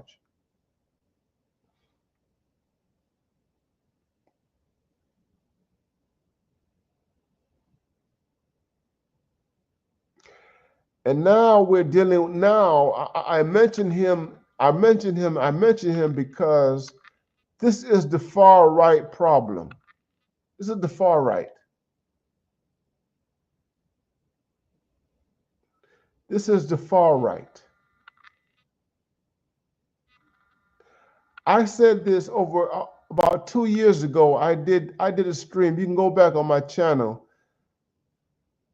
I did a stream where I talked about what I call you all know, I've said this before, the devil we know, the devil we know. I said, okay, and it was about the possibility, of black men doing business with the Republican Party. I talked about this over 2 years ago. The possibility of black men engaging Republicans and political conservatives because the Democrats are just so messed up. And it's like, let's just deal with the devil we know. Because at least with the devil, you know where the devil's coming from. You know what these racist conservatives, you know where they are. You know where they are. You don't have to speculate or anything like that. There's no, there's no ambiguity or whatever. You know where they are. Malcolm X made those classic distinctions between the fox and the wolf. Malcolm X said that the foxes are the liberals and the wolves are the conservatives. The foxes are passive aggressive. That's the liberals, and the foxes are passive aggressive. And then the wolves are just in your face. That's it. The wolves are in your face. There's no ambiguity with the wolves. And it's oftentimes better. It's better to deal with the wolf than it is to deal with the fox. And I agree with that. I agree with that. From that, I agree with that perspective. But what do you do with the super deranged, the weirdo, the extreme wolves, the ones on the fringe? What do you do with them? What do you do with them? There are some wolves. There are some wolves on the fringe of the right, the extreme right, that are deep problems.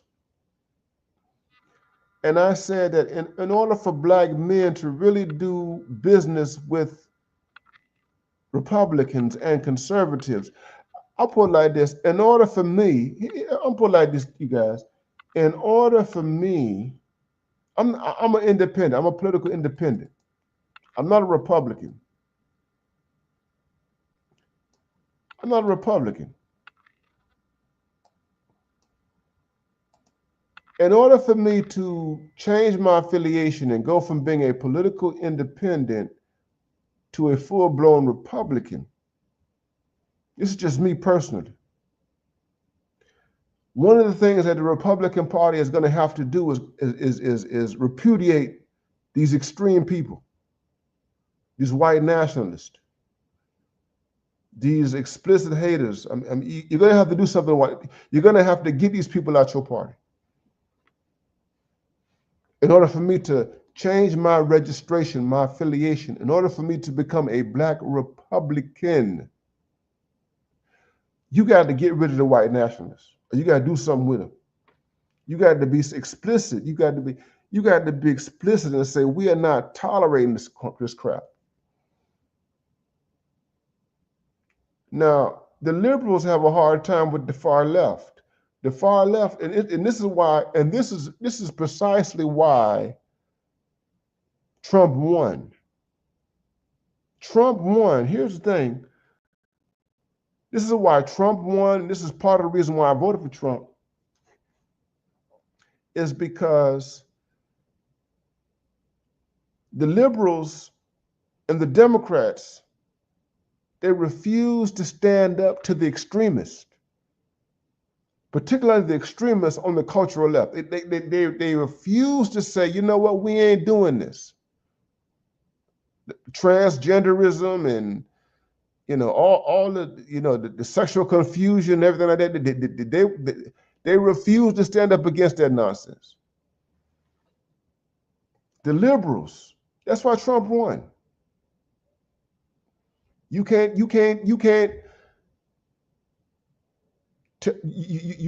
tell me what the difference is between a man and a woman.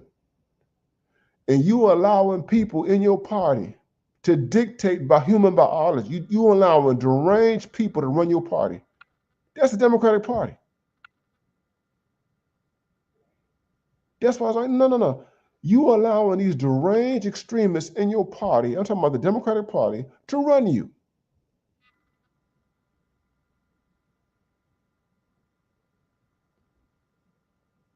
And I'm not gonna support you. I'm not gonna be connected to you. I don't want anything to do with you as long as you have these deranged people who say that there is no difference between a man and a woman. You'll not know. Because and they want to trivialize it or say, well, it's not a big deal. No. If you have people running your party who believe that there are no such things as male and female and that everything is just fluid in the social construct, that has implications for everything else that you embrace and you espouse.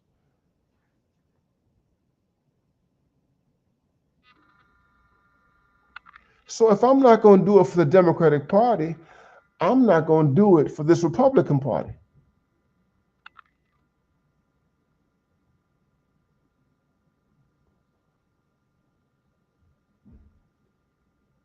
I'm not going to do it. I'm not going to be a Republican or call myself or sign up to be a Republican if you got these nutcases, if you have these extremists like a Nick Fuentes in your party. or Fresh and Fit, Myron Gaines, and all them people, Fresh and Fit, Myron Gaines on the alt-right. So that's Myron Gaines is on the alt-right. He is over there with Nick Fuentes and all them. And I would never want to be associated with people like that. I would never have a conversation with a Myron Gaines. Not at all. He's not a dumb guy, but I have no reason to talk with him. Myron Gaines, he's like Nick Fuentes. He hates black people. He is a man who has a Sudanese background. He hates black people. And he thinks that he can tell black Americans what it means to be an American. You got some first generation. Myron Gaines is a first generation immigrant to this country with this Sudanese background, who thinks that he can tell a black American what it means to be an American. I said, no, you're not going to tell me. You are not. You just got here. You just got here.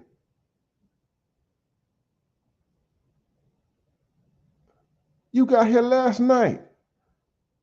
And you want to lecture me on what it means to be an American. You just got here yesterday. Your parents got here off the boat or off the plane yesterday, and you want to lecture me. He's like Vivek Ramaswamy. Like Vivek. Vivek is not going to lecture me on what it means to be an American.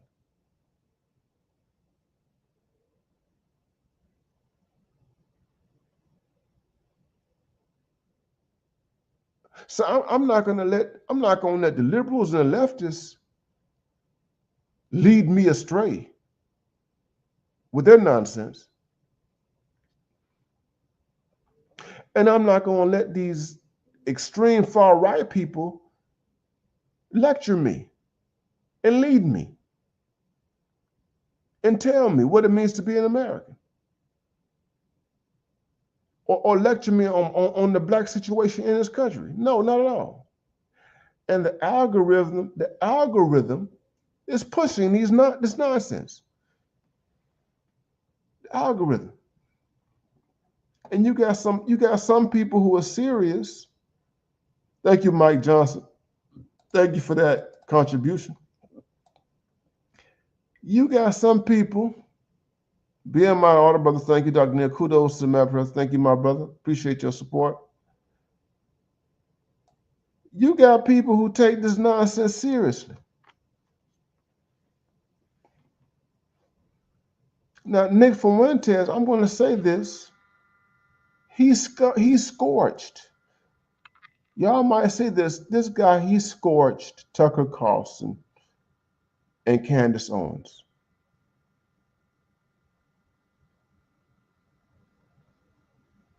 I mean,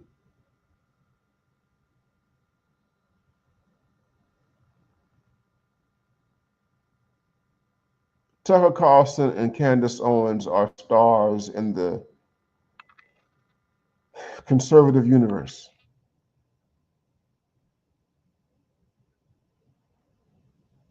But this guy on his Rumble platform, he completely scorched. He cooked. He turned Candace Owens and Tucker Carlson into frauds.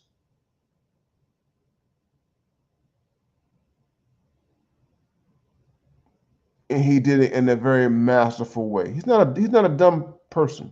I'm put like this Nick Fuentes guy. He's not dumb. He's young. He's very young. He still got out to learn.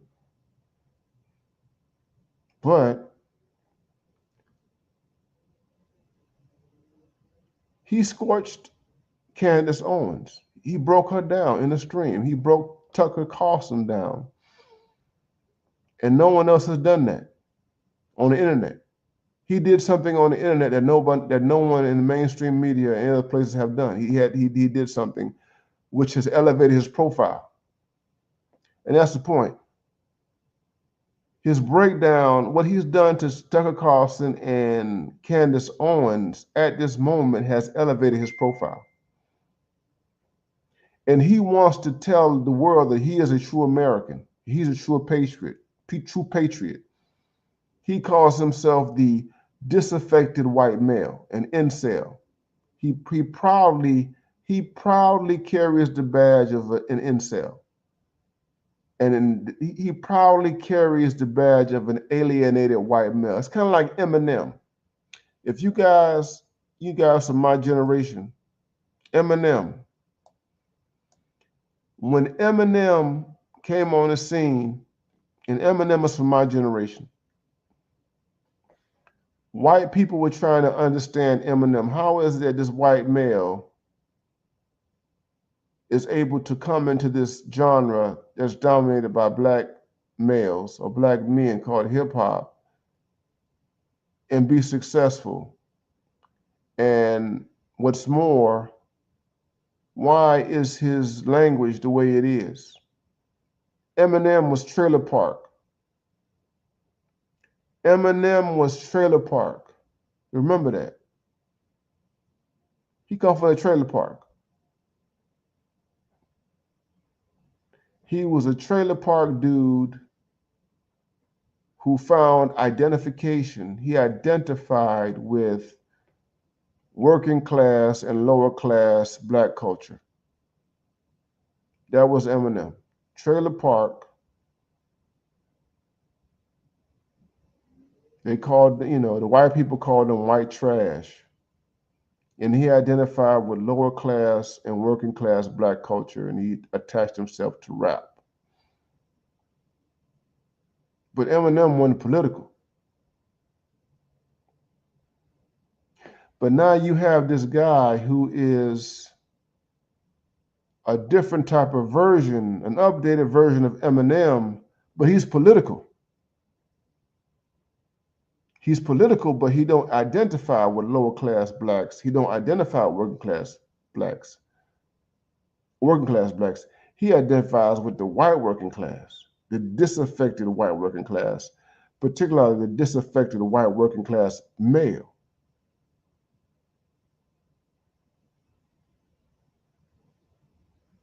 And his alienation and estrangement in America is attached to a deep, deep, deep anti-blackness, racism towards black people. And he wants to make the claim that he represents, he's some type of true American. That's the thing. He wants to say that he is some kind of true, authentic American.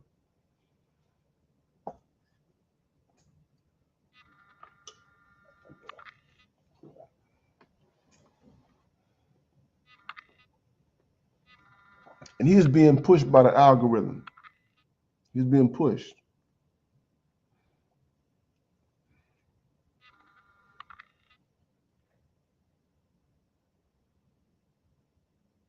And I wanted to say right here is that this is a part of the battle now. The battle for America. You have these misinformed or underinformed individuals like a Nick Fuentes who have their voices out there, who want to make all these claims about what America should be in light of his experience. And his perspective is wrong. It's skewed. And it doesn't help that you have people like a Kanye West who's like out there applauding him on, because Nick Fuentes is an anti-Semite. He doesn't like Jewish people. He hates. This guy is anti-Semitic. That's this guy. He's anti-Semitic.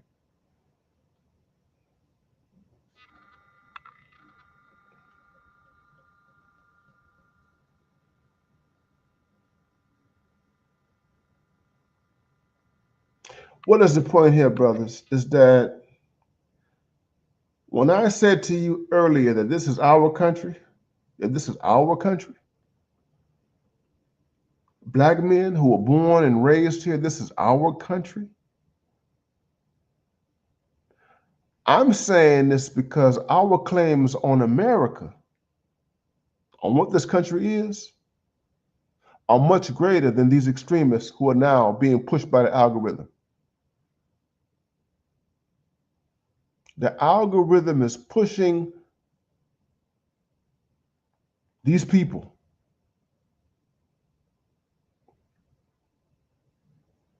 like Nick Fuentes, who want to make these crazy claims about America and what America is.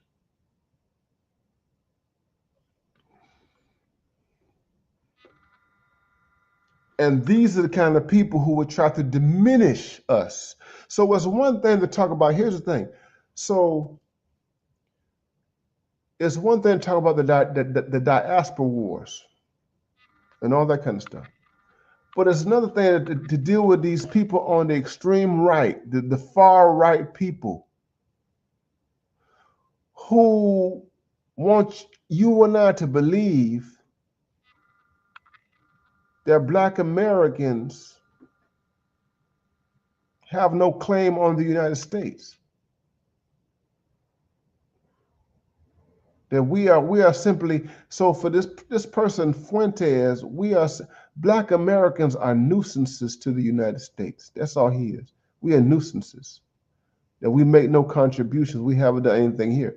That's his perspective, and people like Myron Gaines and other these immigrants.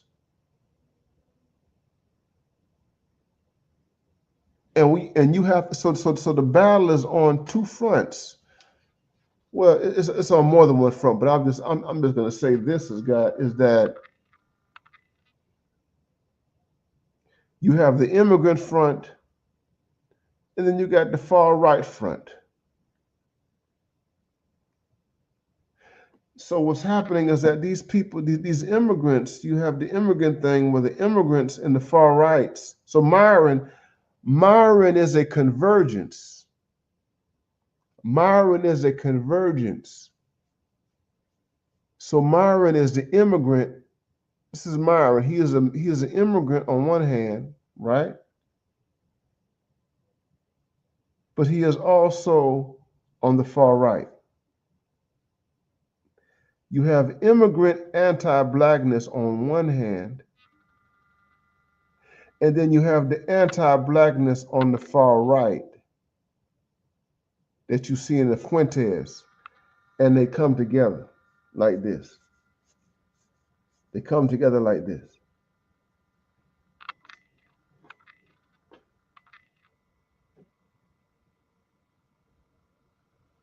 So you have somebody who just came here last week who hates Black people. And that person's ideology is bolstered by this Fuentes guy.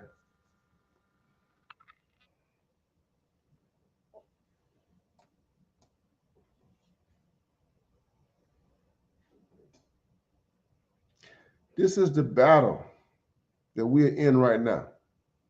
It's the battle. Because here's the thing. In 2028, we'll be voting for a new president. In 2028.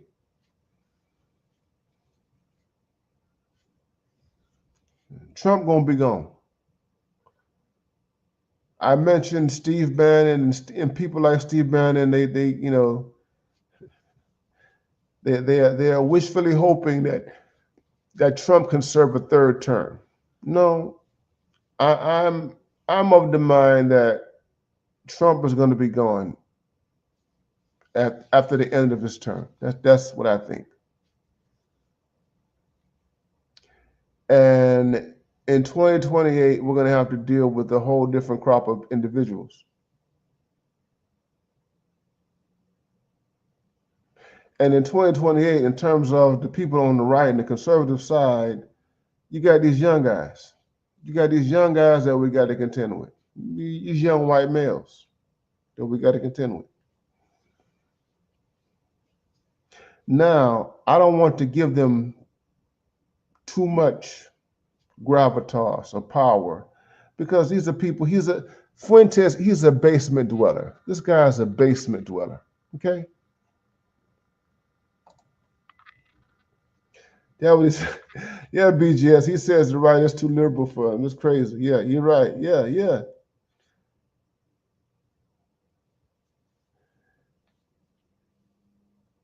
But the algorithm, Google is pushing him. The algorithm is pushing him, which I find interesting. The algorithm is pushing him out there.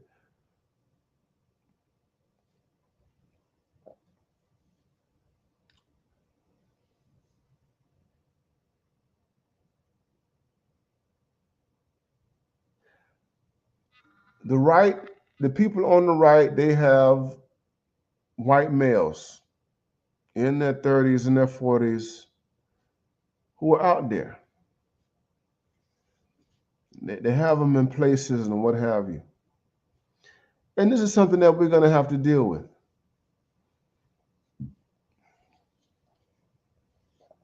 Because they have very limited ideas.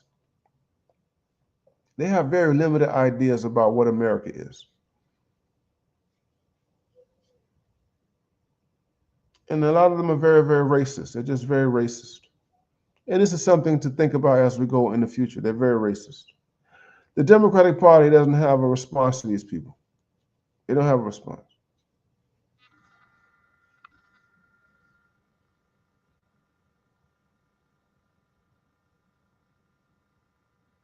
And we're going to have to deal with this challenge.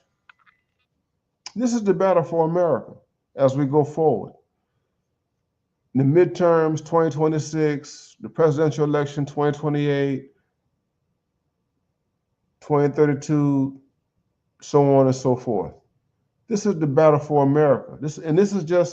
I'm just laying it out here, guys. I'm just beginning. We're going to have to really unpack this whole battle for America. I'm serious about this. This is the battle for America.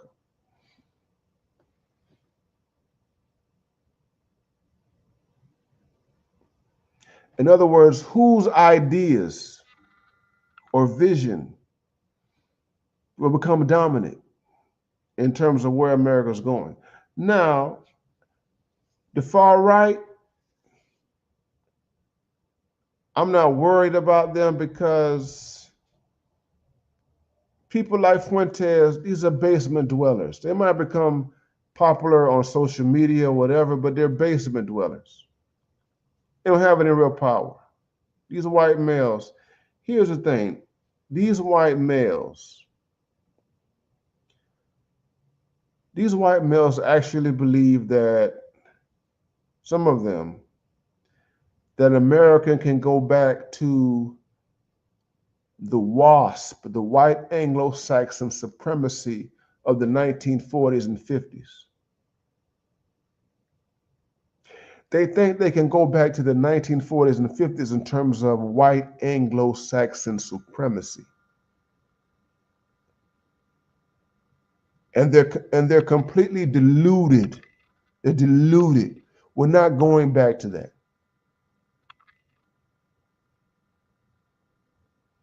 We're not going back to that era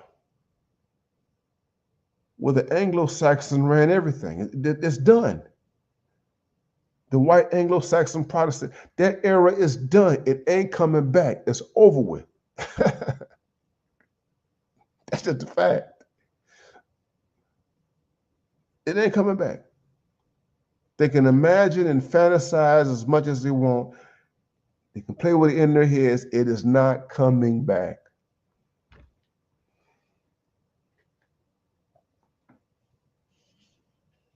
But these young guys are still playing with these fantasies in their heads. These young guys.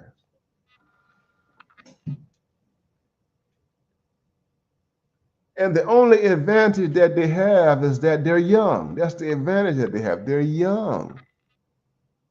So Fuentes, he's 26 years old, which means he has, Fuentes has a lot of room in front of him.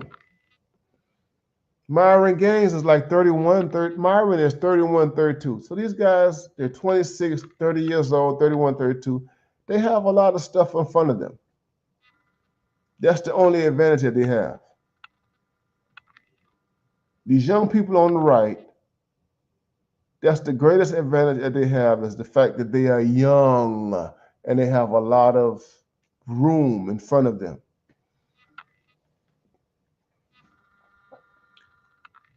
But what can they do with it? What will they do with it? That's the question.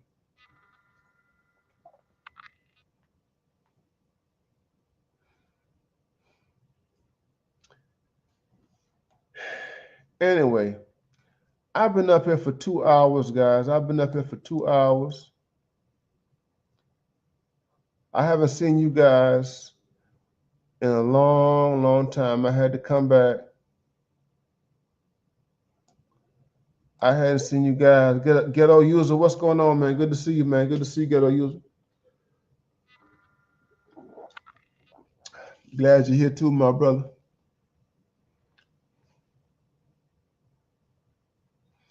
Thank you for that contribution. Cash App, $ BMI 3000. Cash App, $ BMI 3000. The thumbnail that y'all see is from Nairobi, from traveling. That's where it comes from. That's Nairobi. That's called, that picture that you see in the thumbnail, I took that in front of a club called the Millionaires Club. It's called the Millionaires Club in Nairobi. The Millionaires Club. Boy, look at here. Brothers, I want to end this on a good note. I want to tell you, brothers, man, let me tell you something, boy. I'm going to tell you something, brothers. Ain't nothing like being in Nairobi, man. Man, I tell you. Lord have mercy. I'm going to tell you, brothers, Africa changed your life. Let me look at you. Let me look at you guys in the Africa would change your life, bro. It'll change you, bro. Lord have mercy. Africa. I had to leave. I have to leave. I have to leave East Africa. I can't stay in East Africa for too long. I can't stay in East Africa for too long. I can't stay in Kenya for too long. I have to leave. Yeah, because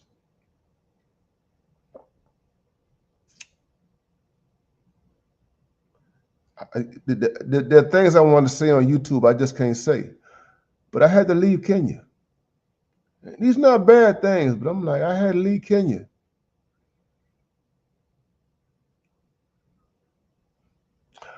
I will say this to you like this, brothers, is that East Africa, for me and personally, is any of you guys who have dealt with any type of addiction to anything. I mean, it's, yeah, and I'm being honest. I'm being honest with you 100%, brothers. It's serious. It's addictive.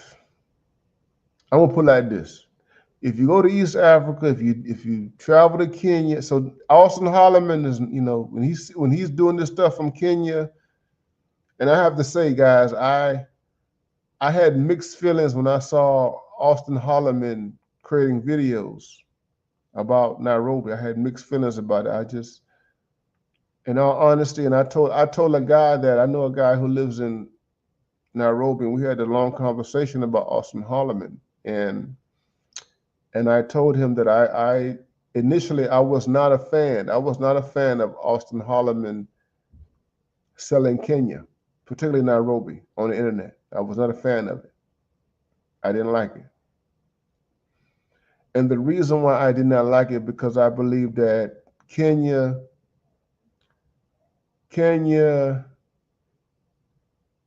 should be a secret for black men. It should be a secret. Black, you don't want to turn Kenya. I'm gonna say this to you, brothers. I don't want Kenya. Someone who has traveled to Kenya 4 times. I've been to Kenya 4 times over the last 2 years. Been Nairobi. I told you I've been Nairobi. I've been to Eldoret. I've been to Mombasa, Kisumu.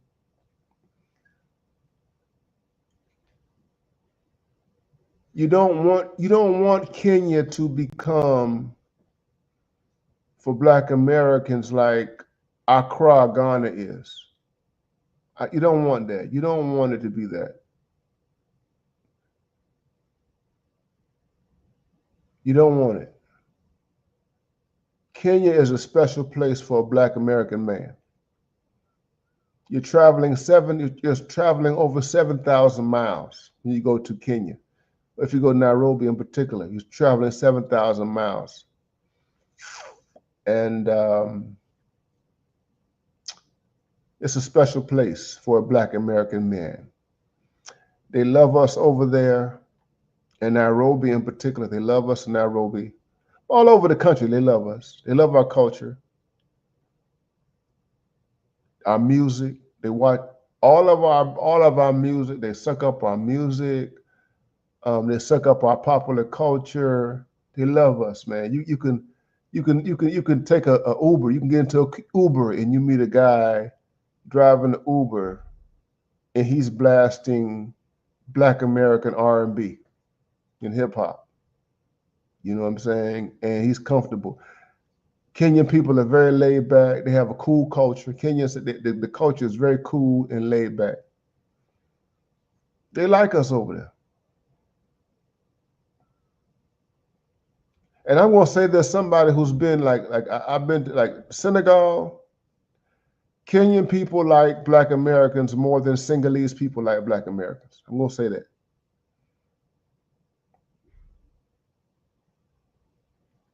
Senegalese people, I've been to, Senegal is cool and everything. I like Senegal and everything like that.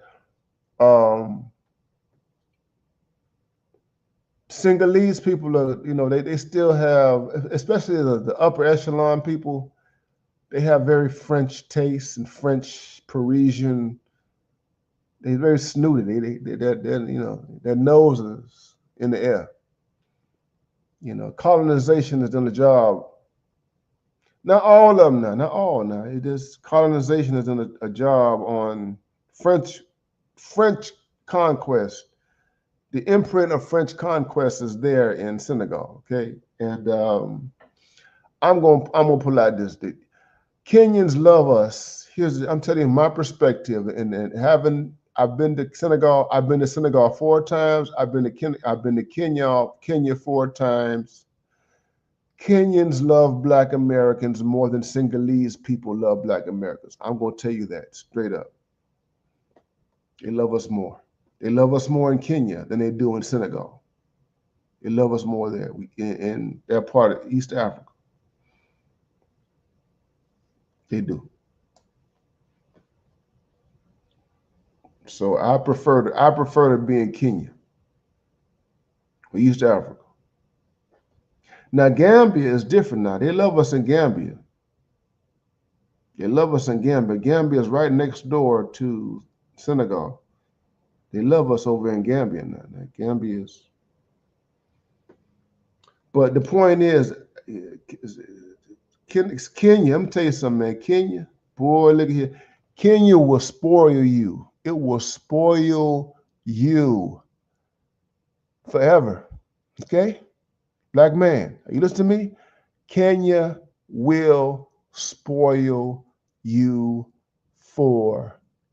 The Kenyan ladies over there, and I'm going to end this stream. The Kenyan ladies,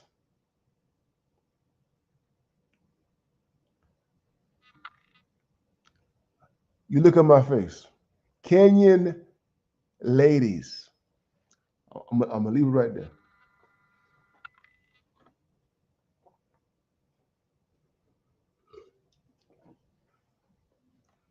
I had somebody ask me, well, would you go back to Brazil? Kenya or Brazil? Somebody asked me that. I've been to Brazil twice. I went to Brazil twice back in 2021 and what have you, back to back.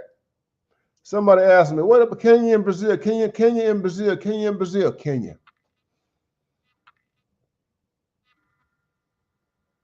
Kenya or Brazil, Kenya or Brazil, Kenya. That's my experience.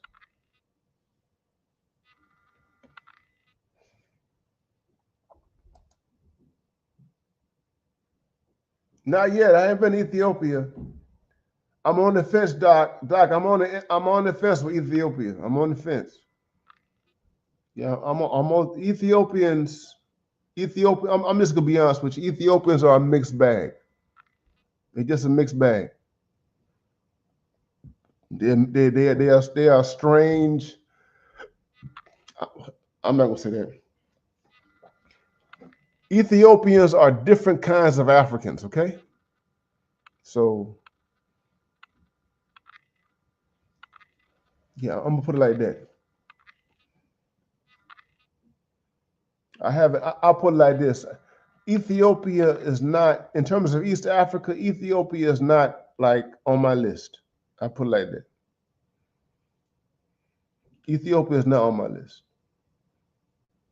I was in Tanzania. I love Tanzania, man. I was in Dar es Salaam. I went to Dar es Salaam. I spent 2 weeks in Dar es Salaam for the first time when I was in my last trip.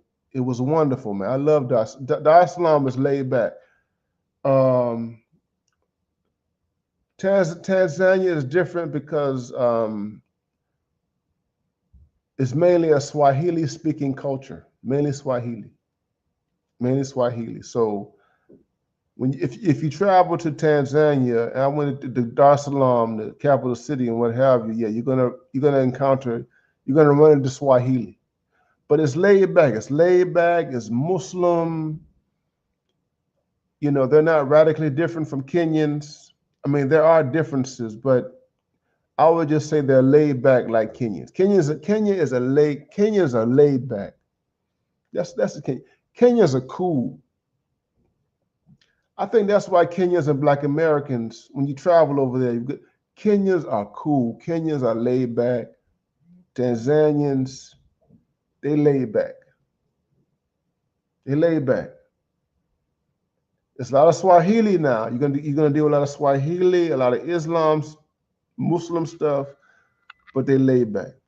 It's safe. These are safe places. Dar es Salaam, safe. You know, they're not violent people. You know, there are parts of Kenya, it's like, oh, so when you go to Kenya, there are parts of Kenya that you don't want to go to. The parts of Kenya that are close to like Somalia and everything like that, you don't want to go to the border. You don't want to go to the border areas of Kenya because there's a lot of violence in those areas. So you want to stay like in Western Kenya and what have you. You want to go to the coast. You want to go to Nairobi and everything like that.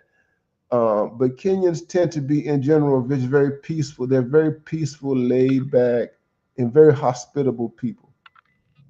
They're not arrogant and puffed up. They don't. Now you're going to meet some. Now you're going to meet some Kenyans that have a superiority complex, but you're not going to run into a whole lot of them. Most of them. That was the beautiful thing about Kenya, is that it's a pro-social. That's why I don't want to romanticize anything, but it's pro-social. You know, you can walk up to people and have conversations and what have you. I have a video. I got a video that I wanted to share. I don't know. I may or may not share it with you guys, but it's a pro-social culture. It's pro-social. And what I mean by that is that you can have a conversation. You can be a stranger. You can just talk to people. You can walk up to people and have a conversation, strangers, and have a conversation. The women, you can walk up to them and, hello, how you doing? It's not a whole bunch of attitude and all that kind of stuff. You know what I mean? And craziness. You don't need it. You don't need a dating app. You don't need dating apps. You can use a dating app, but you don't need one. You know, they're still, in a lot of these African countries, you know, Africans are kind of like where black people were right now. They're like where black people were like in the 1980s in terms of interaction, social interaction. The African countries are still kind of like where black people were in the 80s in terms of social interaction. You don't have all this attitude and I'm afraid of this, I'm afraid of you, that kind of stuff.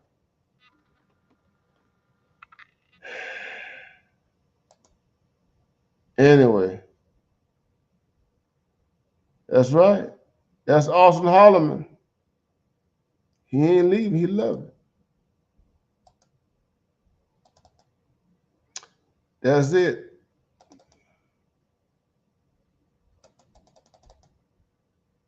That's it. Salty balls. Yeah, salty balls. We got it, man. It was. You a king. A black man is a king. You a king in Africa. You a king in Kenya. Nigga. You was a king in Kenya. I ain't lying to you. It's hard, nigga. It's hard, boy. You got to be careful. I say, if you take care of yourself and you look decent, halfway decent, you're gonna be all right over there. You will be all right in Kenya. You're gonna be all right.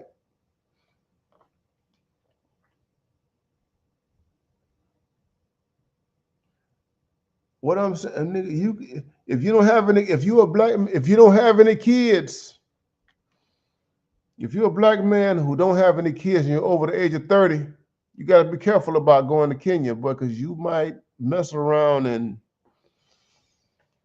be like Cam Newton. You might mess around. You might mess around and be like Nick Cannon. You got to be careful. If you're a black man, you don't have no, well, you ain't got, I mean, you can have kids, but I'm gonna put it like this. You can go to Kenya if you're a black man and you got your stuff together. You can easily become a Cam Newton or Nick Cannon in Kenya. Okay, so I'm just trying to tell y'all that's how deep it is. That's how deep it is, man. Now they got ratchets. They got ratchets over there. I want you to get. They got ratchets over there. They got 304s over there. So you got to be careful. They got ratchets. They got 304s over there. They got people that you don't need to be dealing with. As you know, they exist in every culture. But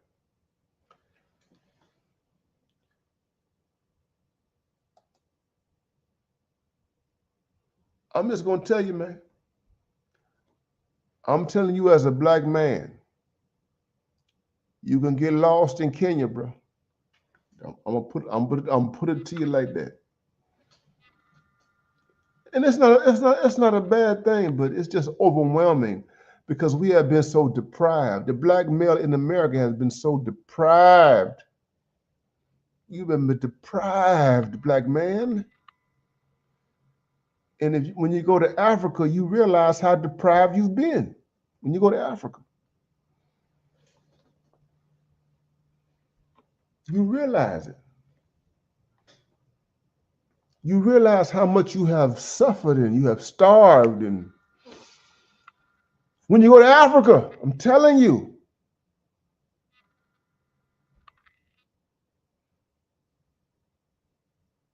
I almost cried. I was like,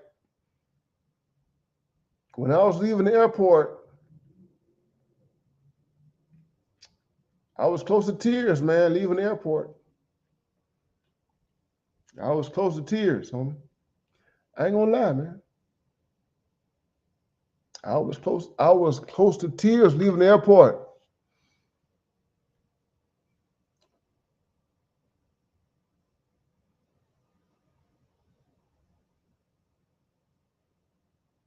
My fourth trip to East Africa. I was close to tears.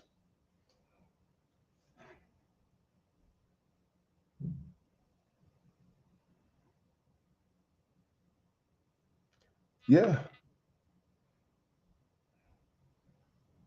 And the money is worth it. I mean, you don't think about money. Here's the thing, you don't think about money.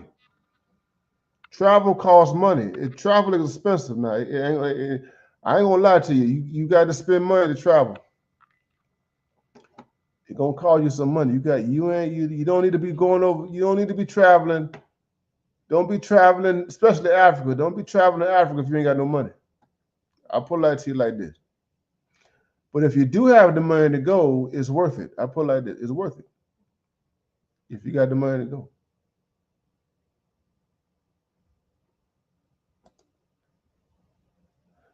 Yep, that's what it does. Anyway, guys, the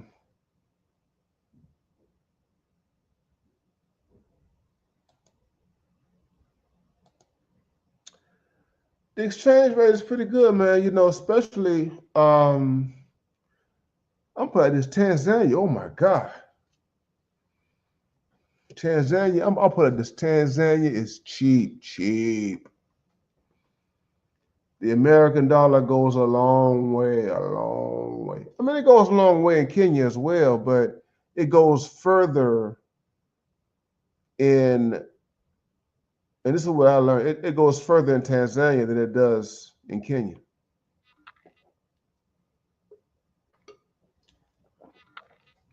And then there's also where you go. Now Nairobi is very expensive. Nairobi can be expensive. The other cities that I mentioned, I've been to out. The last one I went to was Eldoret. You have Eldoret. I've been to Kisumu. I've been to Mombasa. Eldoret cheap. Kisumu cheap. Mombasa pretty cheap. Your money goes far. But Nairobi is probably the most expensive. Nairobi is the most expensive city in Kenya. Yeah, yeah. And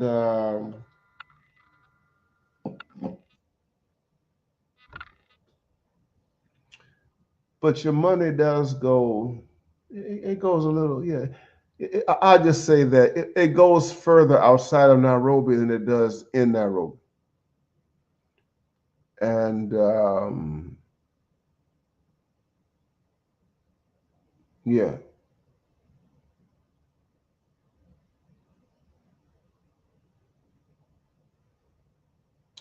And I would say that Dakar, West Africa, yeah. Dakar, depending on how you're living, in this, I said this in another stream. Yeah, Dakar is, yeah, it's like there's certain places in West, well, it could be expensive. And it's more expensive in Senegal.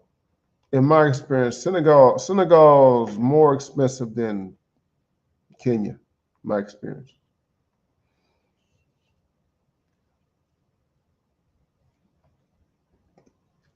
Yeah. Awesome, man. Awesome, awesome, awesome, awesome, awesome. Yeah. Anyway, Passport OG, once you get writing it down, that's what it is. Anyway, guys, I'm gonna get up out of here, man. It's late night. I've been up here for over 2 hours. I haven't seen you guys in over 2 months, and I just wanted to check in with all you guys, man.